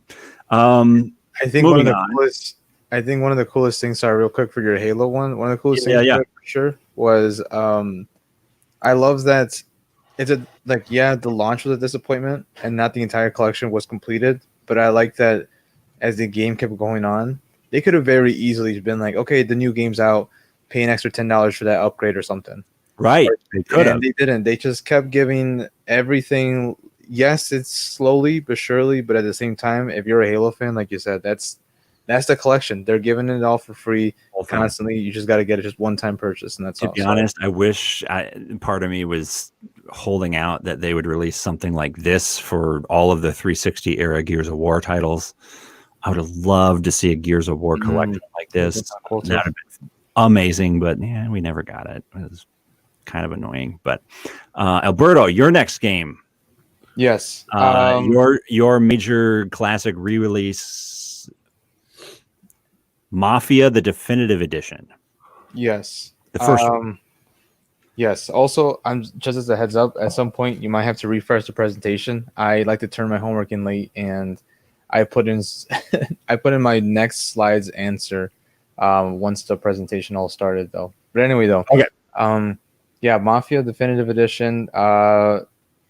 The only reason Tony Hawk wouldn't be picked for this one, which would have seemed like the obvious choice, it's with and this might start a conversation, but the difference between a remaster and a remake, I felt that Tony Hawk, while it is pretty much a huge fresh coat of paint across the entire game, we talked about it the other week where they did add reverts in manual, and that significantly changed the gameplay. Okay. So it really isn't so much a fresh coat of paint anymore. Those two core mechanics, those are real big things. Those were things that really changed the whole landscape in the way that you saw your lines and everything. Right. So would that be remaster, re-release, or is that what's the difference between a remaster versus a re-release then in that? So another one, like the best way to answer is another one that I was considering was Kirby's Nightmare in Dreamland for the Game Boy Advance. It is a remake of the NES original Kirby's Adventure. If any of you guys remember, like during those other games, they were a little more limited for what they were able to do. Mm-hmm. And when it came to the Game Boy Advance version, they added multiplayer where you can do like the 4-player thing, almost like kind of like the what's it called, the almost like that Four Swords adventure from Link. Right. Yep. They added a whole new Game Plus mode. You can play as Meta Knight in it. So they added. So would that be a remastering then? I'd feel like it was more of a remake, as opposed to a re-release. these conversations go on forever. See, I have no idea. Yeah. My short answer is if it adds a new core piece of gameplay that's going to be used during your story, Okay. I would consider it a remake. If it's just a fresh coat of paint and they're keeping the mechanics, I say that's a remaster. I'm stretching it just a bit with Mafia because Mafia Definitive Edition added one core thing, and it was a cover system. The original game, That's because true. a lot of games back then didn't really have a Forgot cover about that. system. And cover systems back then were just I feel like Gears of War really was the one that ended up modernizing and popularizing cover systems. Really, they had cover systems in games like what do you call it, San Andreas, where you were able to kind of just like crouch behind cars. But Yeah. Mafia from like ground up, and I wish that the screenshot showed, but it's like it is such a huge day and night difference from the original Xbox release to how it looks in 4K. They did an amazing job. Some people were really upset with like the new voice work that they did or new lines that they say. I don't know if any of you guys played the original from 2002. That game did not age well. That game aged like cheese on a counter. It's pretty moldy and it's bad to look at. One of you guys shared the meme before, that one from Deadpool when it's like, "You mother effer, you are hard to look at." That's Right. that's literally how I felt looking at the original Mafia game in my 20s. I was like, this is such a difficult game to look at. It is ugly. Yeah, but this one they just made it look super current gen, borderline even next gen during some of the cutscenes. Gorgeous. The orchestration still sounds great, and the story is fantastic. So, hands down, best remaster. Let me see if I got some actual footage of it here. Let me see if I can show you guys. Yeah, I want to see. I've never played a Mafia game. You've never played any of the Mafia games? Me neither. Dude, they're good. They're definitely good. Yeah, so the original game had maybe like three people out on the street at the same time. The definitive edition finally had NPCs actually walking and having conversations. The streets finally had actual cars in there. There was finally reflections. There was a lot going on, and facial expressions. You can finally tell, like, oh yeah, this person's happy. This person's like, look at that. That looks so much better. Oh my gosh. Yeah, definitely. That was easily massive improvement. Yeah. Easily one of my favorite games from last year. I loved playing it, and the developers for it, they added even a noir mode. You can play the whole game in black and white, and it just makes you feel really. Like I did not know that. That's exciting. Yeah, you can play it all in black and white. That's really cool. And it doesn't sacrifice any of the graphical improvements that the game made, so it's still in 4K. Just black and white, and it really makes you feel like an old school noir film. Yeah, that looks like a night and day kind of game. Joe, you should definitely start with this one and not bother with the originals, because you would your eyes would start to hurt after a while with the original.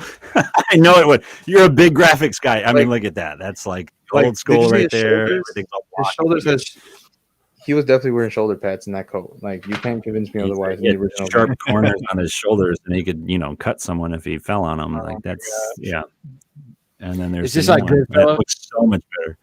Yes, I didn't want to make the comparison, but it is good old classic Scorsese. Really, just solid story of family and just growing up in there. Tons of respect and love to the old films and to the old culture. I absolutely adored it.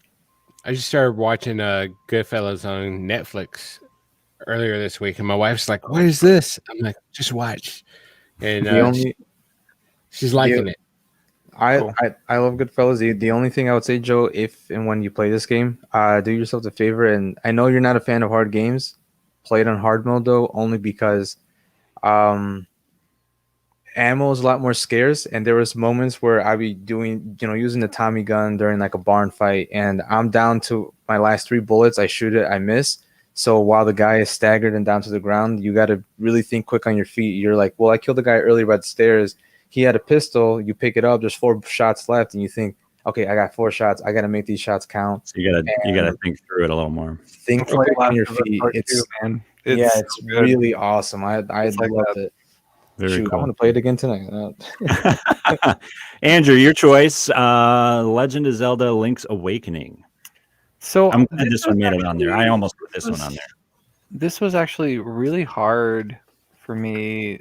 Well, it was really easy because of the fact that I haven't played a lot of remasters, to be honest. Really? Okay. Yeah, I can't, like, I'm going through the category of like all the games. I mean, I've got so many retro games.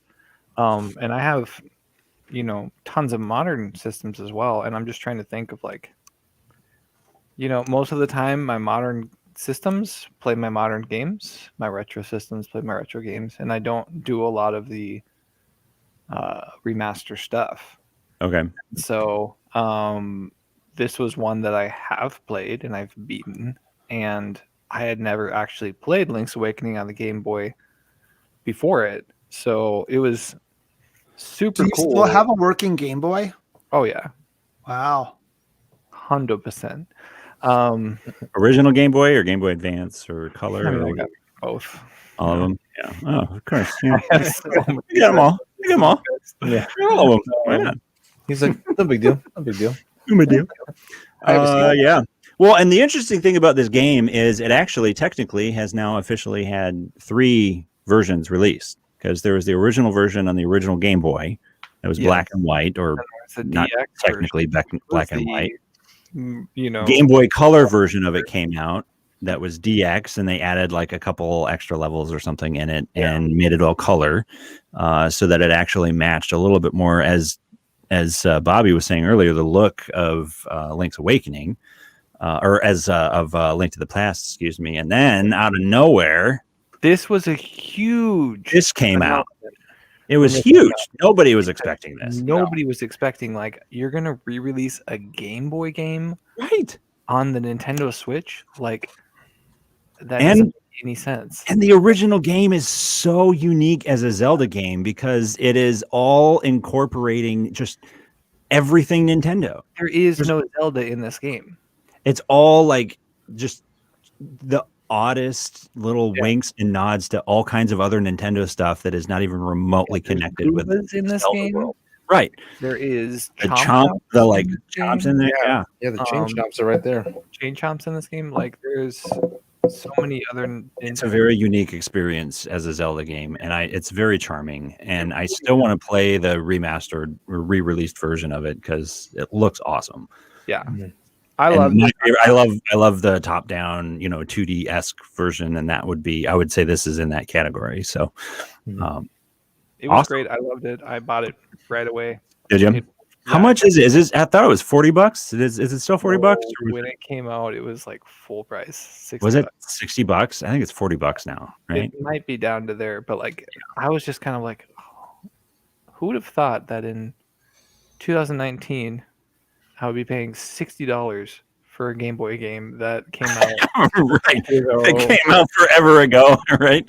Right. But it's a beautiful game. It looks is. awesome. They did an incredible job Did with you it. buy a physical copy of it, or Of course. yeah? Do you still have it? Maybe. You should definitely mail it to me. Moving on, what classic game or franchise deserves a reboot? And we'll wrap up our chat with this. This could be almost its entire conversation, so we'll try not to go too long. My choice, Dino Crisis. Dino Crisis. Dino Crisis franchise. And for those of you who are listening and you can't see the screen in front of me, I've got 1, 2, and 3. Yes, there is a Dino Crisis 3. And I should say, no, there is not a Dino Crisis 3 that came out on the Xbox. Is this not the Last Jedi? We're gonna forget about Dino Crisis 3. Dinosaurs in space. It's dinosaurs in space.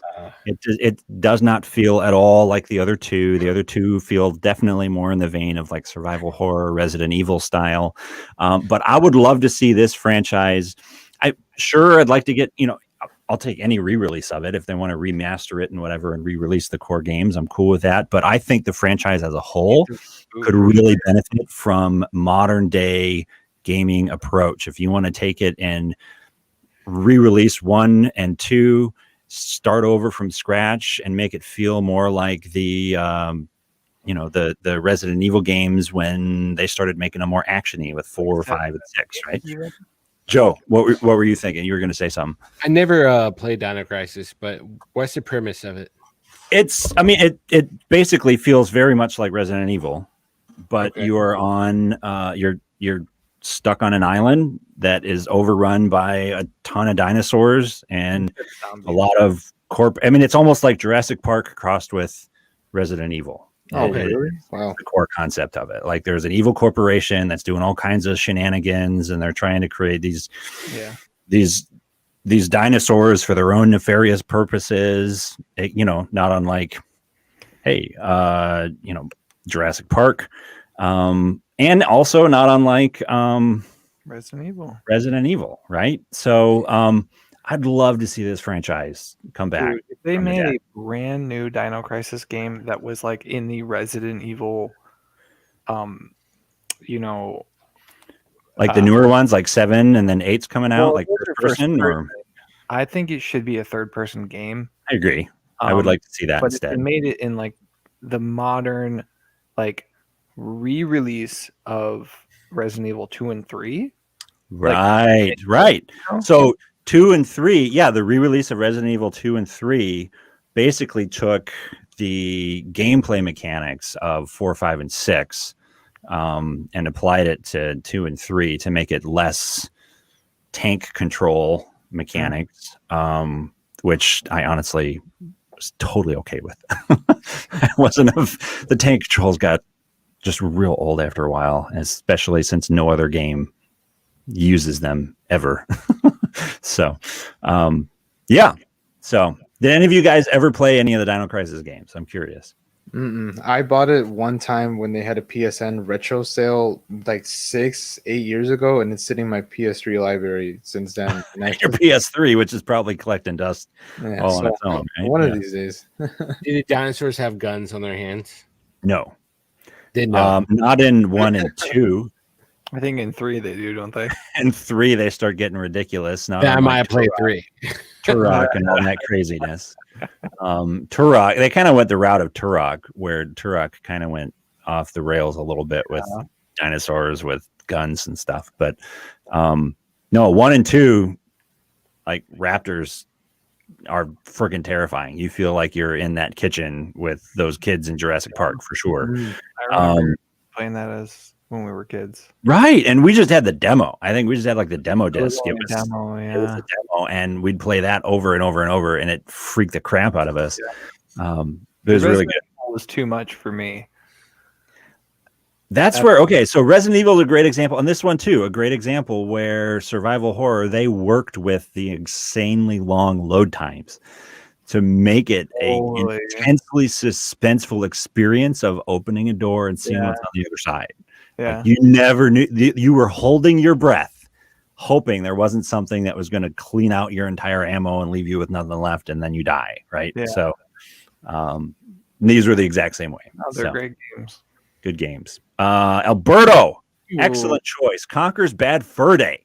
Yes, Conquer's Bad Fur Day with a runner-up of Beautiful Joe. I only put Beautiful Joe as a runner-up because he at least got a couple sequels. The second one was really good, and then the 2 spin-offs that they did on the Wii and DS. I thought Microsoft released a re-release of this on the Xbox, right? Conquer Live and Reloaded. Yeah, they did. Yeah. Yes. So slightly updated graphics, and the multiplayer was online. I think they like censored the language. Did they censor it though? Yeah. Did they change more the actual game than just that? Wow. Yeah. So they censored the language a little bit, and they changed up a couple of the gameplay mechanics. Most notably, I would say the Resident Evil spoof level where you went against zombies. You finally were able to actually properly aim because now you have dual sticks and whatnot, so you're actually able to shoot the zombies, and that whole shooting mechanic part, it really changed that level. And the This Is the War level chapter where you were like an army squirrel, those two remember that one. Those became significantly much more enjoyable now that you have analog stick control. You can actually shoot the enemies. It became way more fun. But some people really, really don't like the remake. I have to just say the remake, it looks really good. I know it loses a lot of like the cartoon charm, but it looks, I mean, especially for an original Xbox game, It looks really good. I'm sorry to say, but it's probably one of the best looking original Xbox games. It looks borderline the entry 360. Like it was, and it's one of the few. If you've got an Xbox One and you ever find a disc of it, or you want to buy it for $10, you can play it on your Xbox One, and they up the graphics of it a little bit too. Mm-hmm. The resolution's higher. Yeah, Joe. Bobby's back for one. Oh yeah, Bobby's back. Hey, Bobby. 2, what's the premise of Bad Fur Day? Without giving away too much, it's just basically. So Conker is the name of the red-tailed squirrel, and one day he wakes up from a bad hangover, and he's just trying to get home, and that's how the whole story kicks off. All kinds of crazy stuff gets in his way from being able to get home. You know, there's history though of like that game, and Conker originally was supposed to be like a cutesy character. There was a Game Boy game that came out. There was a Game Boy game that has nothing to do with this. And then the first time that you heard of Conker was Diddy Kong Racing. He was a playable character. Because they're made by the same company. It's made by Rare. Yeah. And then all of a sudden, I don't know what made the decision to be like, we're making a mature rated game on the N64 with cutesy characters. Like, but it worked. It was one of the games that my neighbor had growing up, and I remember just going over to his house. And since the front cover of it, because he had the box, the front cover, I remember just seeing like that little rated M thing at the bottom of the box, and I was just thinking, that's weird. It looks like Looney Tune characters almost. Totally. And since I just played Gex, Enter the Gecko or whatever on the N64, I was like, maybe it's in that same premise. Popped in that cartridge, I was playing with him, and there's fart jokes, boob jokes, tons of drinking. You pee on demons. You do cartwheels in midair. It's so much happening. So on the right, just because those that are just listening, Dan's showing a video from Bad Fur Day, the original, and Live and Reloaded. It's still crazy to think that was an original Xbox game. It looks so freaking good. I'm so surprised they got that much. Did you? I'm curious, Alberto. Did you ever play the Project Spark? Spark version? Yes. What were your thoughts on that? It was just It was just the first level. They didn't make any more of the game. What is that? So Project Spark's Project Spark. Yeah. Yeah, so Project Spark was it's almost like that PlayStation Dreams game where you kind of get to make your own games and own levels and whatnot. Sure. And somebody ended up making a fan-created Conker's Bad Fur Day sequel, and it was almost like it looks and played exactly like Live and Reloaded. It looked awesome.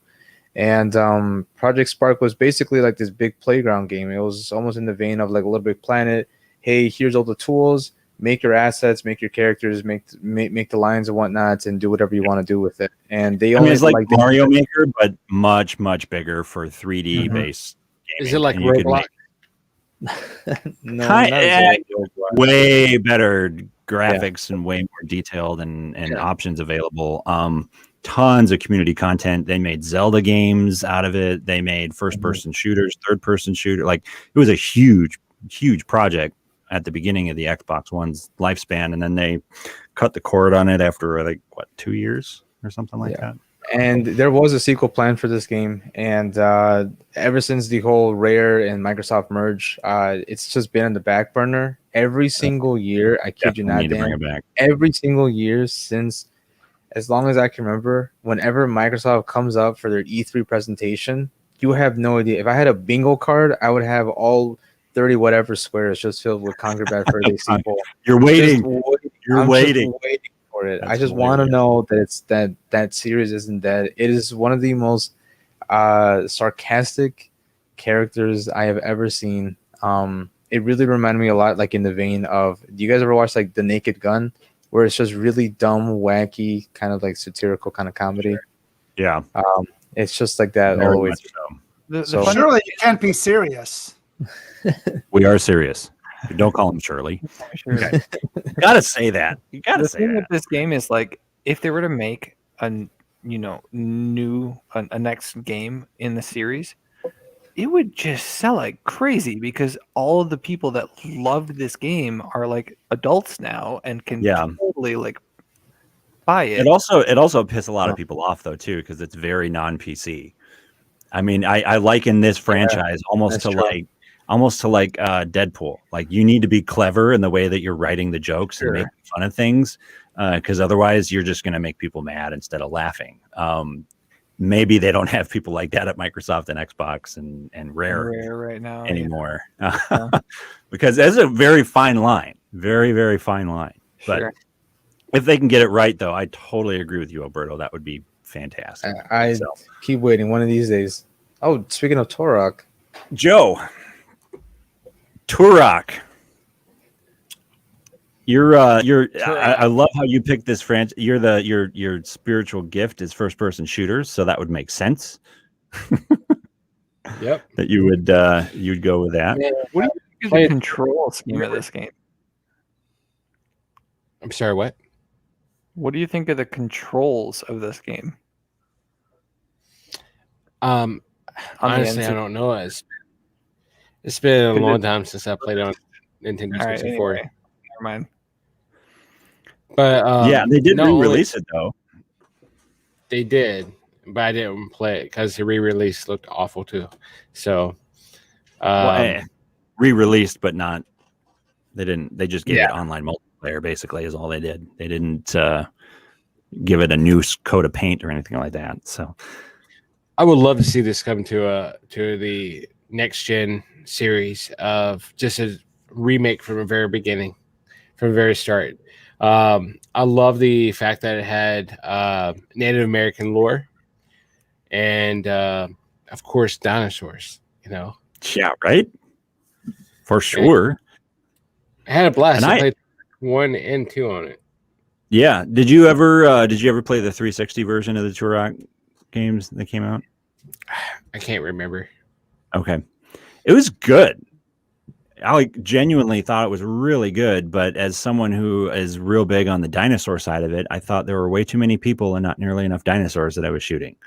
That was my one major gripe with it.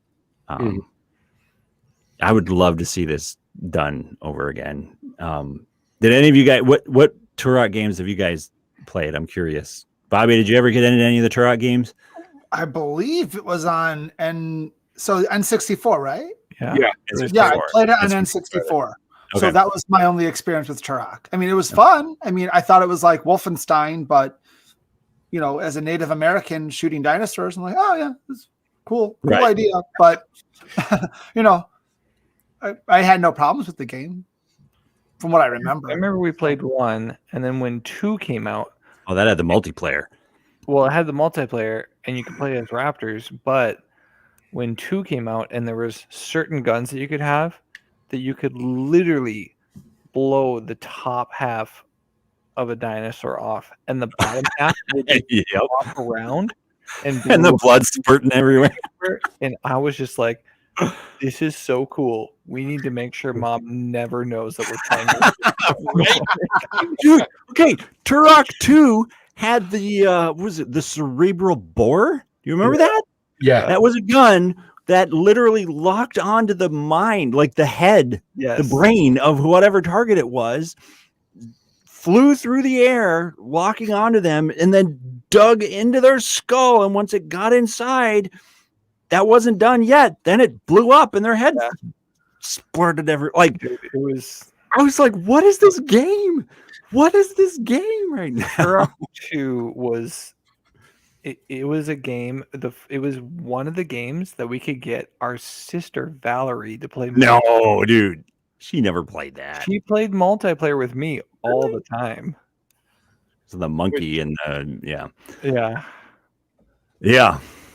Crazy. What was the last Turok game that you played then, Joe? I'm curious. What do you remember playing?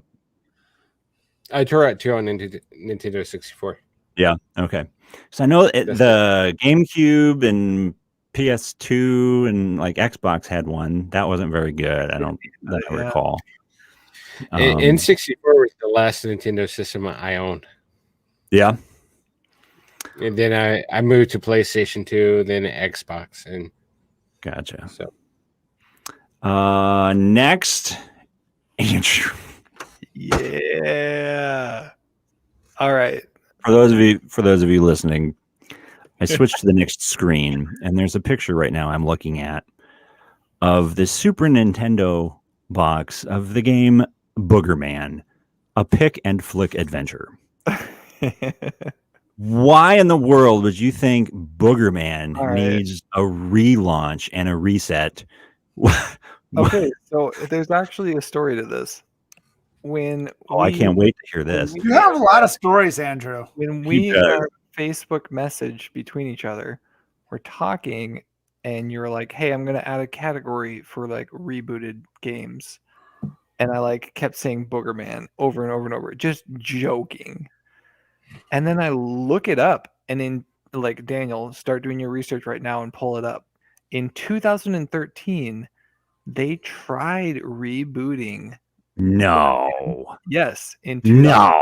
2013, they did a Kickstarter, and they tried to reboot it, and there was going to be Earthworm Jim as a playable character. What?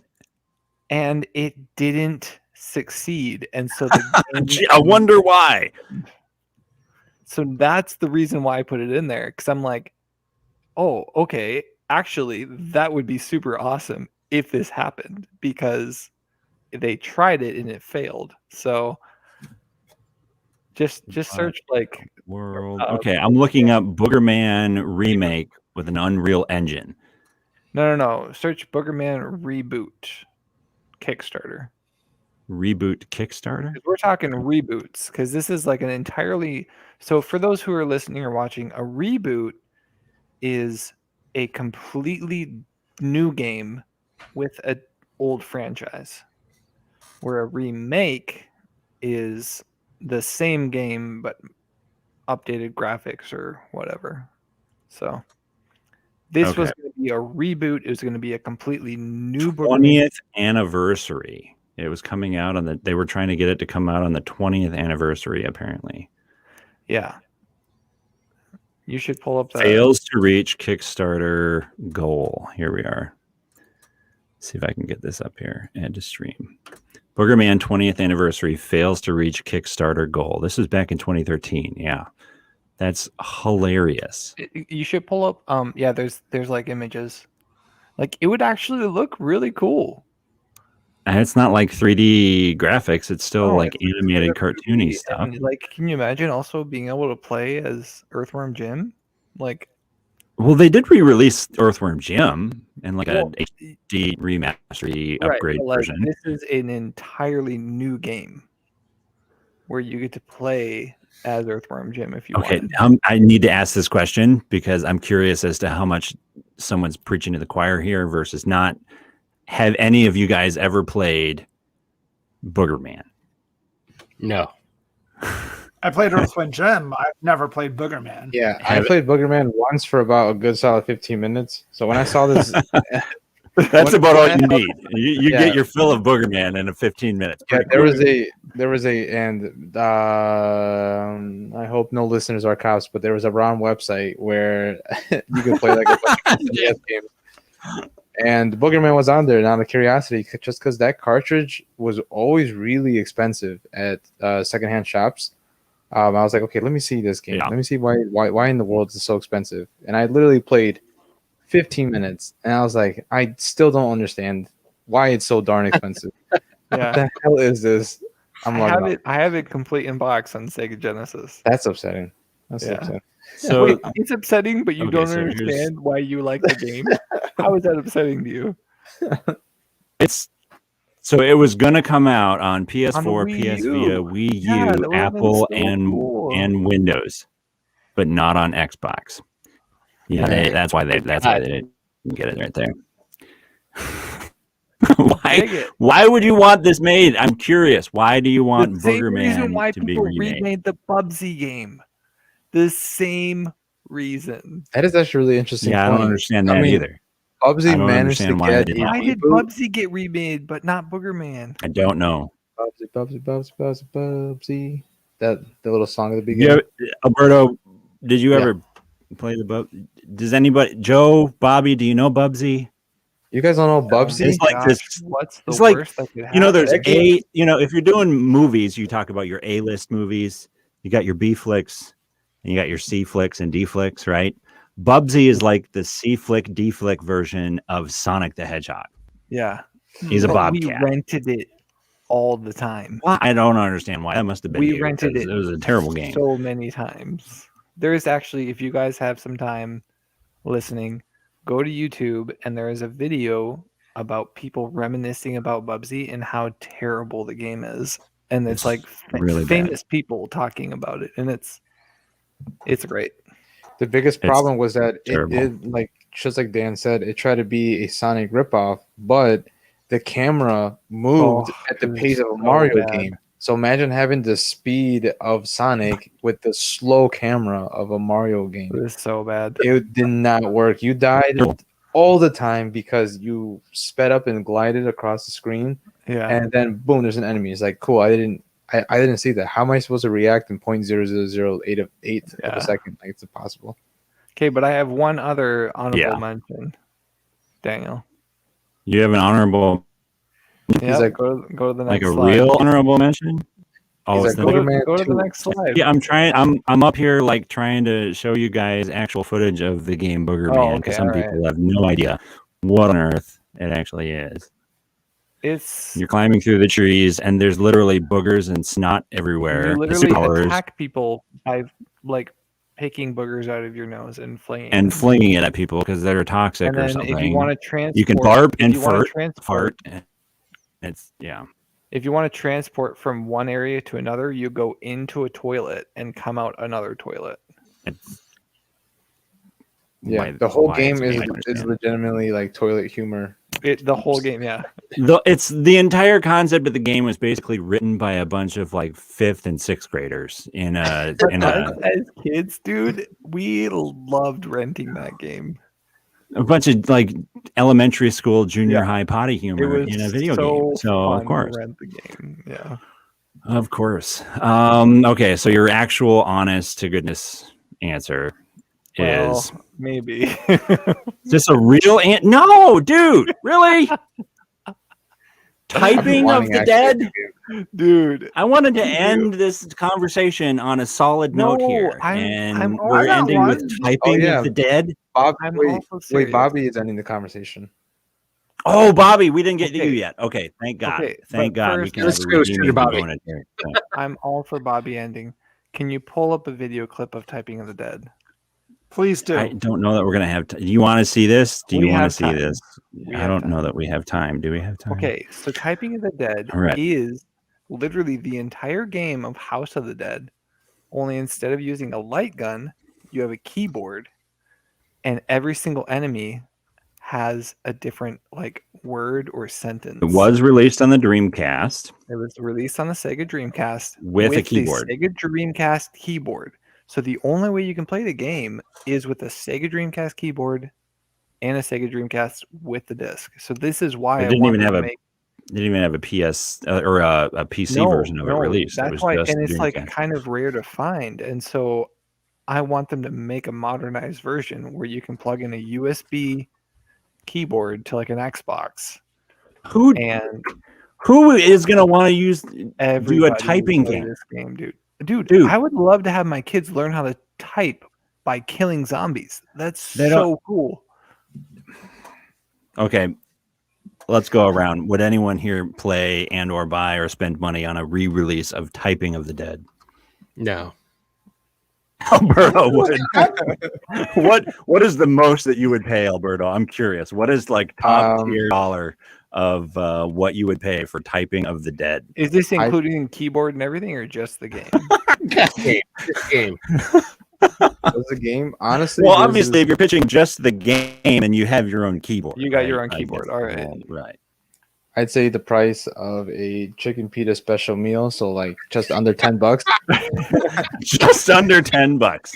Dude, There we go. What's amazing about this game is you know how in That House it of the ever got Dead. made in the first place. That's what. yeah, how that it ever got made. But you know how in House of the Dead, when it shows cutscenes and they have their guns, instead of having guns, their cutscenes, they have a Sega Dreamcast strapped to their back, and they have a keyboard that they're They do running right there, Yeah, right around there. with. There it is. Right there. They have a And it Sega is- Dreamcast stuck on the back of them Why? And then they have a keyboard that they're running around with, and that's how What? they're killing No. They do. right there. Yeah, They've got an actual key. What the? Who made this game? it's so good. Dude. What? What are the words that they're typing? They're like three word. Yo and rub. Yo. That's what they had to type. Yo No, dude, and rub. That's nothing, dude. There are some sentences that are just Ridiculous. like there's some sentences that are like, Why it's like would- my dad is a priest, or like just the dude most got wrecked. the most Fasting and unfair. ridiculous things you can type. The letter K. That's all you had to type on that one. This is ridiculous, dude. I don't know that anybody would ever. No, you have to. There's a niche. I have You to say, have It's to a very- try the game. it's You a have niche. to try And it. if you It can, is so fun. All right. I don't know if I would do zombies, but I could see giving my child something like this when it's time for him to learn how to type. I'm not a zombie guy. Yeah, We're not I a don't know if zombie I would do family. zombies because my kids would probably be freaked out by it. But Typing of the dead. dude, the I would game probably do is something different. So See, here's why this would matter back then, but not today. Back then, when people were concerned about people's ability to type properly, nobody you cares still about that need to anymore. type properly now. No, Yeah, you they don't. do. No, you don't. Dude, I work full time and have for years now at junior high school. Nobody cares at all about typing properly anymore. No, they don't care, and it doesn't matter because it's I'm all on gonna their be phone. a way faster typer than the next generation, is what you're saying. That's exactly what we're saying. Moving on to Bobby's last choice here. Excellent choice. Dark Forces. Star Wars Dark Forces. One or two, and I think, and I was kind of scraping the barrel. I mean, you could because just say as a whole, the franchise. No, it this would is be a an great excellent choice. I think it's a fun game. I mean, because Dark Forces originally was a canon game, and your first level was stealing the Death Star plans and getting them to the rebels. Yeah, that's cool. Yeah. So what's the Um, purpose of it? It was pretty much Star Wars, but Doom. Right. It was So- Doom Star Wars Edition is what it was, Right. and it was really And then- good. It was And really then good. then when Dark Forces 2 came out, it was Jedi. You learned that you had a Jedi heritage, and you had the ability to go either light side powers or dark side powers, Mhm. and that told what ending you got to choose. And Were you they a- gave you a lightsaber that you could eventually get first person, but it was it was I mean, again, I think, and with Jedi Fallen Order and Battlefront, it's kind of been tweaked already. Mhm. But could you do a better version of this? oh You yeah. know, with one of the new yeah. with one of the new franchises like The Mandalorian. Dude, I would love to Yeah, see, that'd be like, if cool. you look at, okay, so this Rogue is, Squadron. it's based off of the original concept of the first Doom 1 and Doom 2. And you saw what they did with relaunching that whole franchise, and they are doing an amazing job. I would love to see this get A first person But Star Wars rebooted. game. Disney's that. shooting Star Wars anyway. Why not do this too? That would be fantastic. I would What's love the that. Love last that. first person Star Wars game that was made? Battlefront? 2. Battlefront 2. That's not really first person, But though. it's also third person. It's third person and first. You're talking about solely Strictly first first person person. shooter version of Star Wars. Yeah, what was the last I would game? say what was the one that was based off of the Clone Wars Troopers? Oh, that one. The clone, Rogue the Leader, not Rogue Leader. the elite I clone know trooper. exactly what you're The- talking about. Yeah, The 501st, right? yeah. Where you're, It was you're commanding different people. Commando, clone Commando. commando. Yeah. No, Yeah, you're not yeah. talking Yeah, it's about Commando. Commando. No, what is Um, it called? Holy crap! I'm looking at Star Wars Republic Commando. Republic. Star Wars Commando. Republic Commando. That's it. There it is. Republic Yep. Commando. That was a good game. Multiplayer on that was solid too. And that was probably the last solely first person Star Wars game that has come out. Yeah, I would. And each clone trooper had their own specialty. There were specialized, just like an elite unit that has guys with special weapons and skills to, yeah. This Which is a now we're fun getting the Bad conversation. Batch. So you could do that with the Bad Batch if that was. Oh, successful. dude. They would have wow. relaunched this and tie it in with the bat. Dude, That'd be kind of cool. There Actually. you go. Take my There's money. your re-release right take there. my money. Star Wars Dark Forces, but have it be with the Bad Batch. And yes, take my money. And mix it with Republic Commando. Yeah. That'd be awesome. I would love that. That would be The thing that I don't Amazing. understand is like video games is such a huge industry, and there's so many good ideas that people have that haven't been made. And it's like, why have they not been made yet? because they Because don't think it'll make people are- money, dude. That's You have to go back to that are reliable that people are going to keep on going backwards. over unique and ideas, fresh Yeah. ideas doesn't mean good money making ideas, though. That's That's the downside sad. to it. It's I know. sad because I then we know. just keep making the same crap. But Yeah. All right. Anywho, All right. I think Good talk. we're done. That was a solid choice. We ended on Star Wars. All Of course we right. did.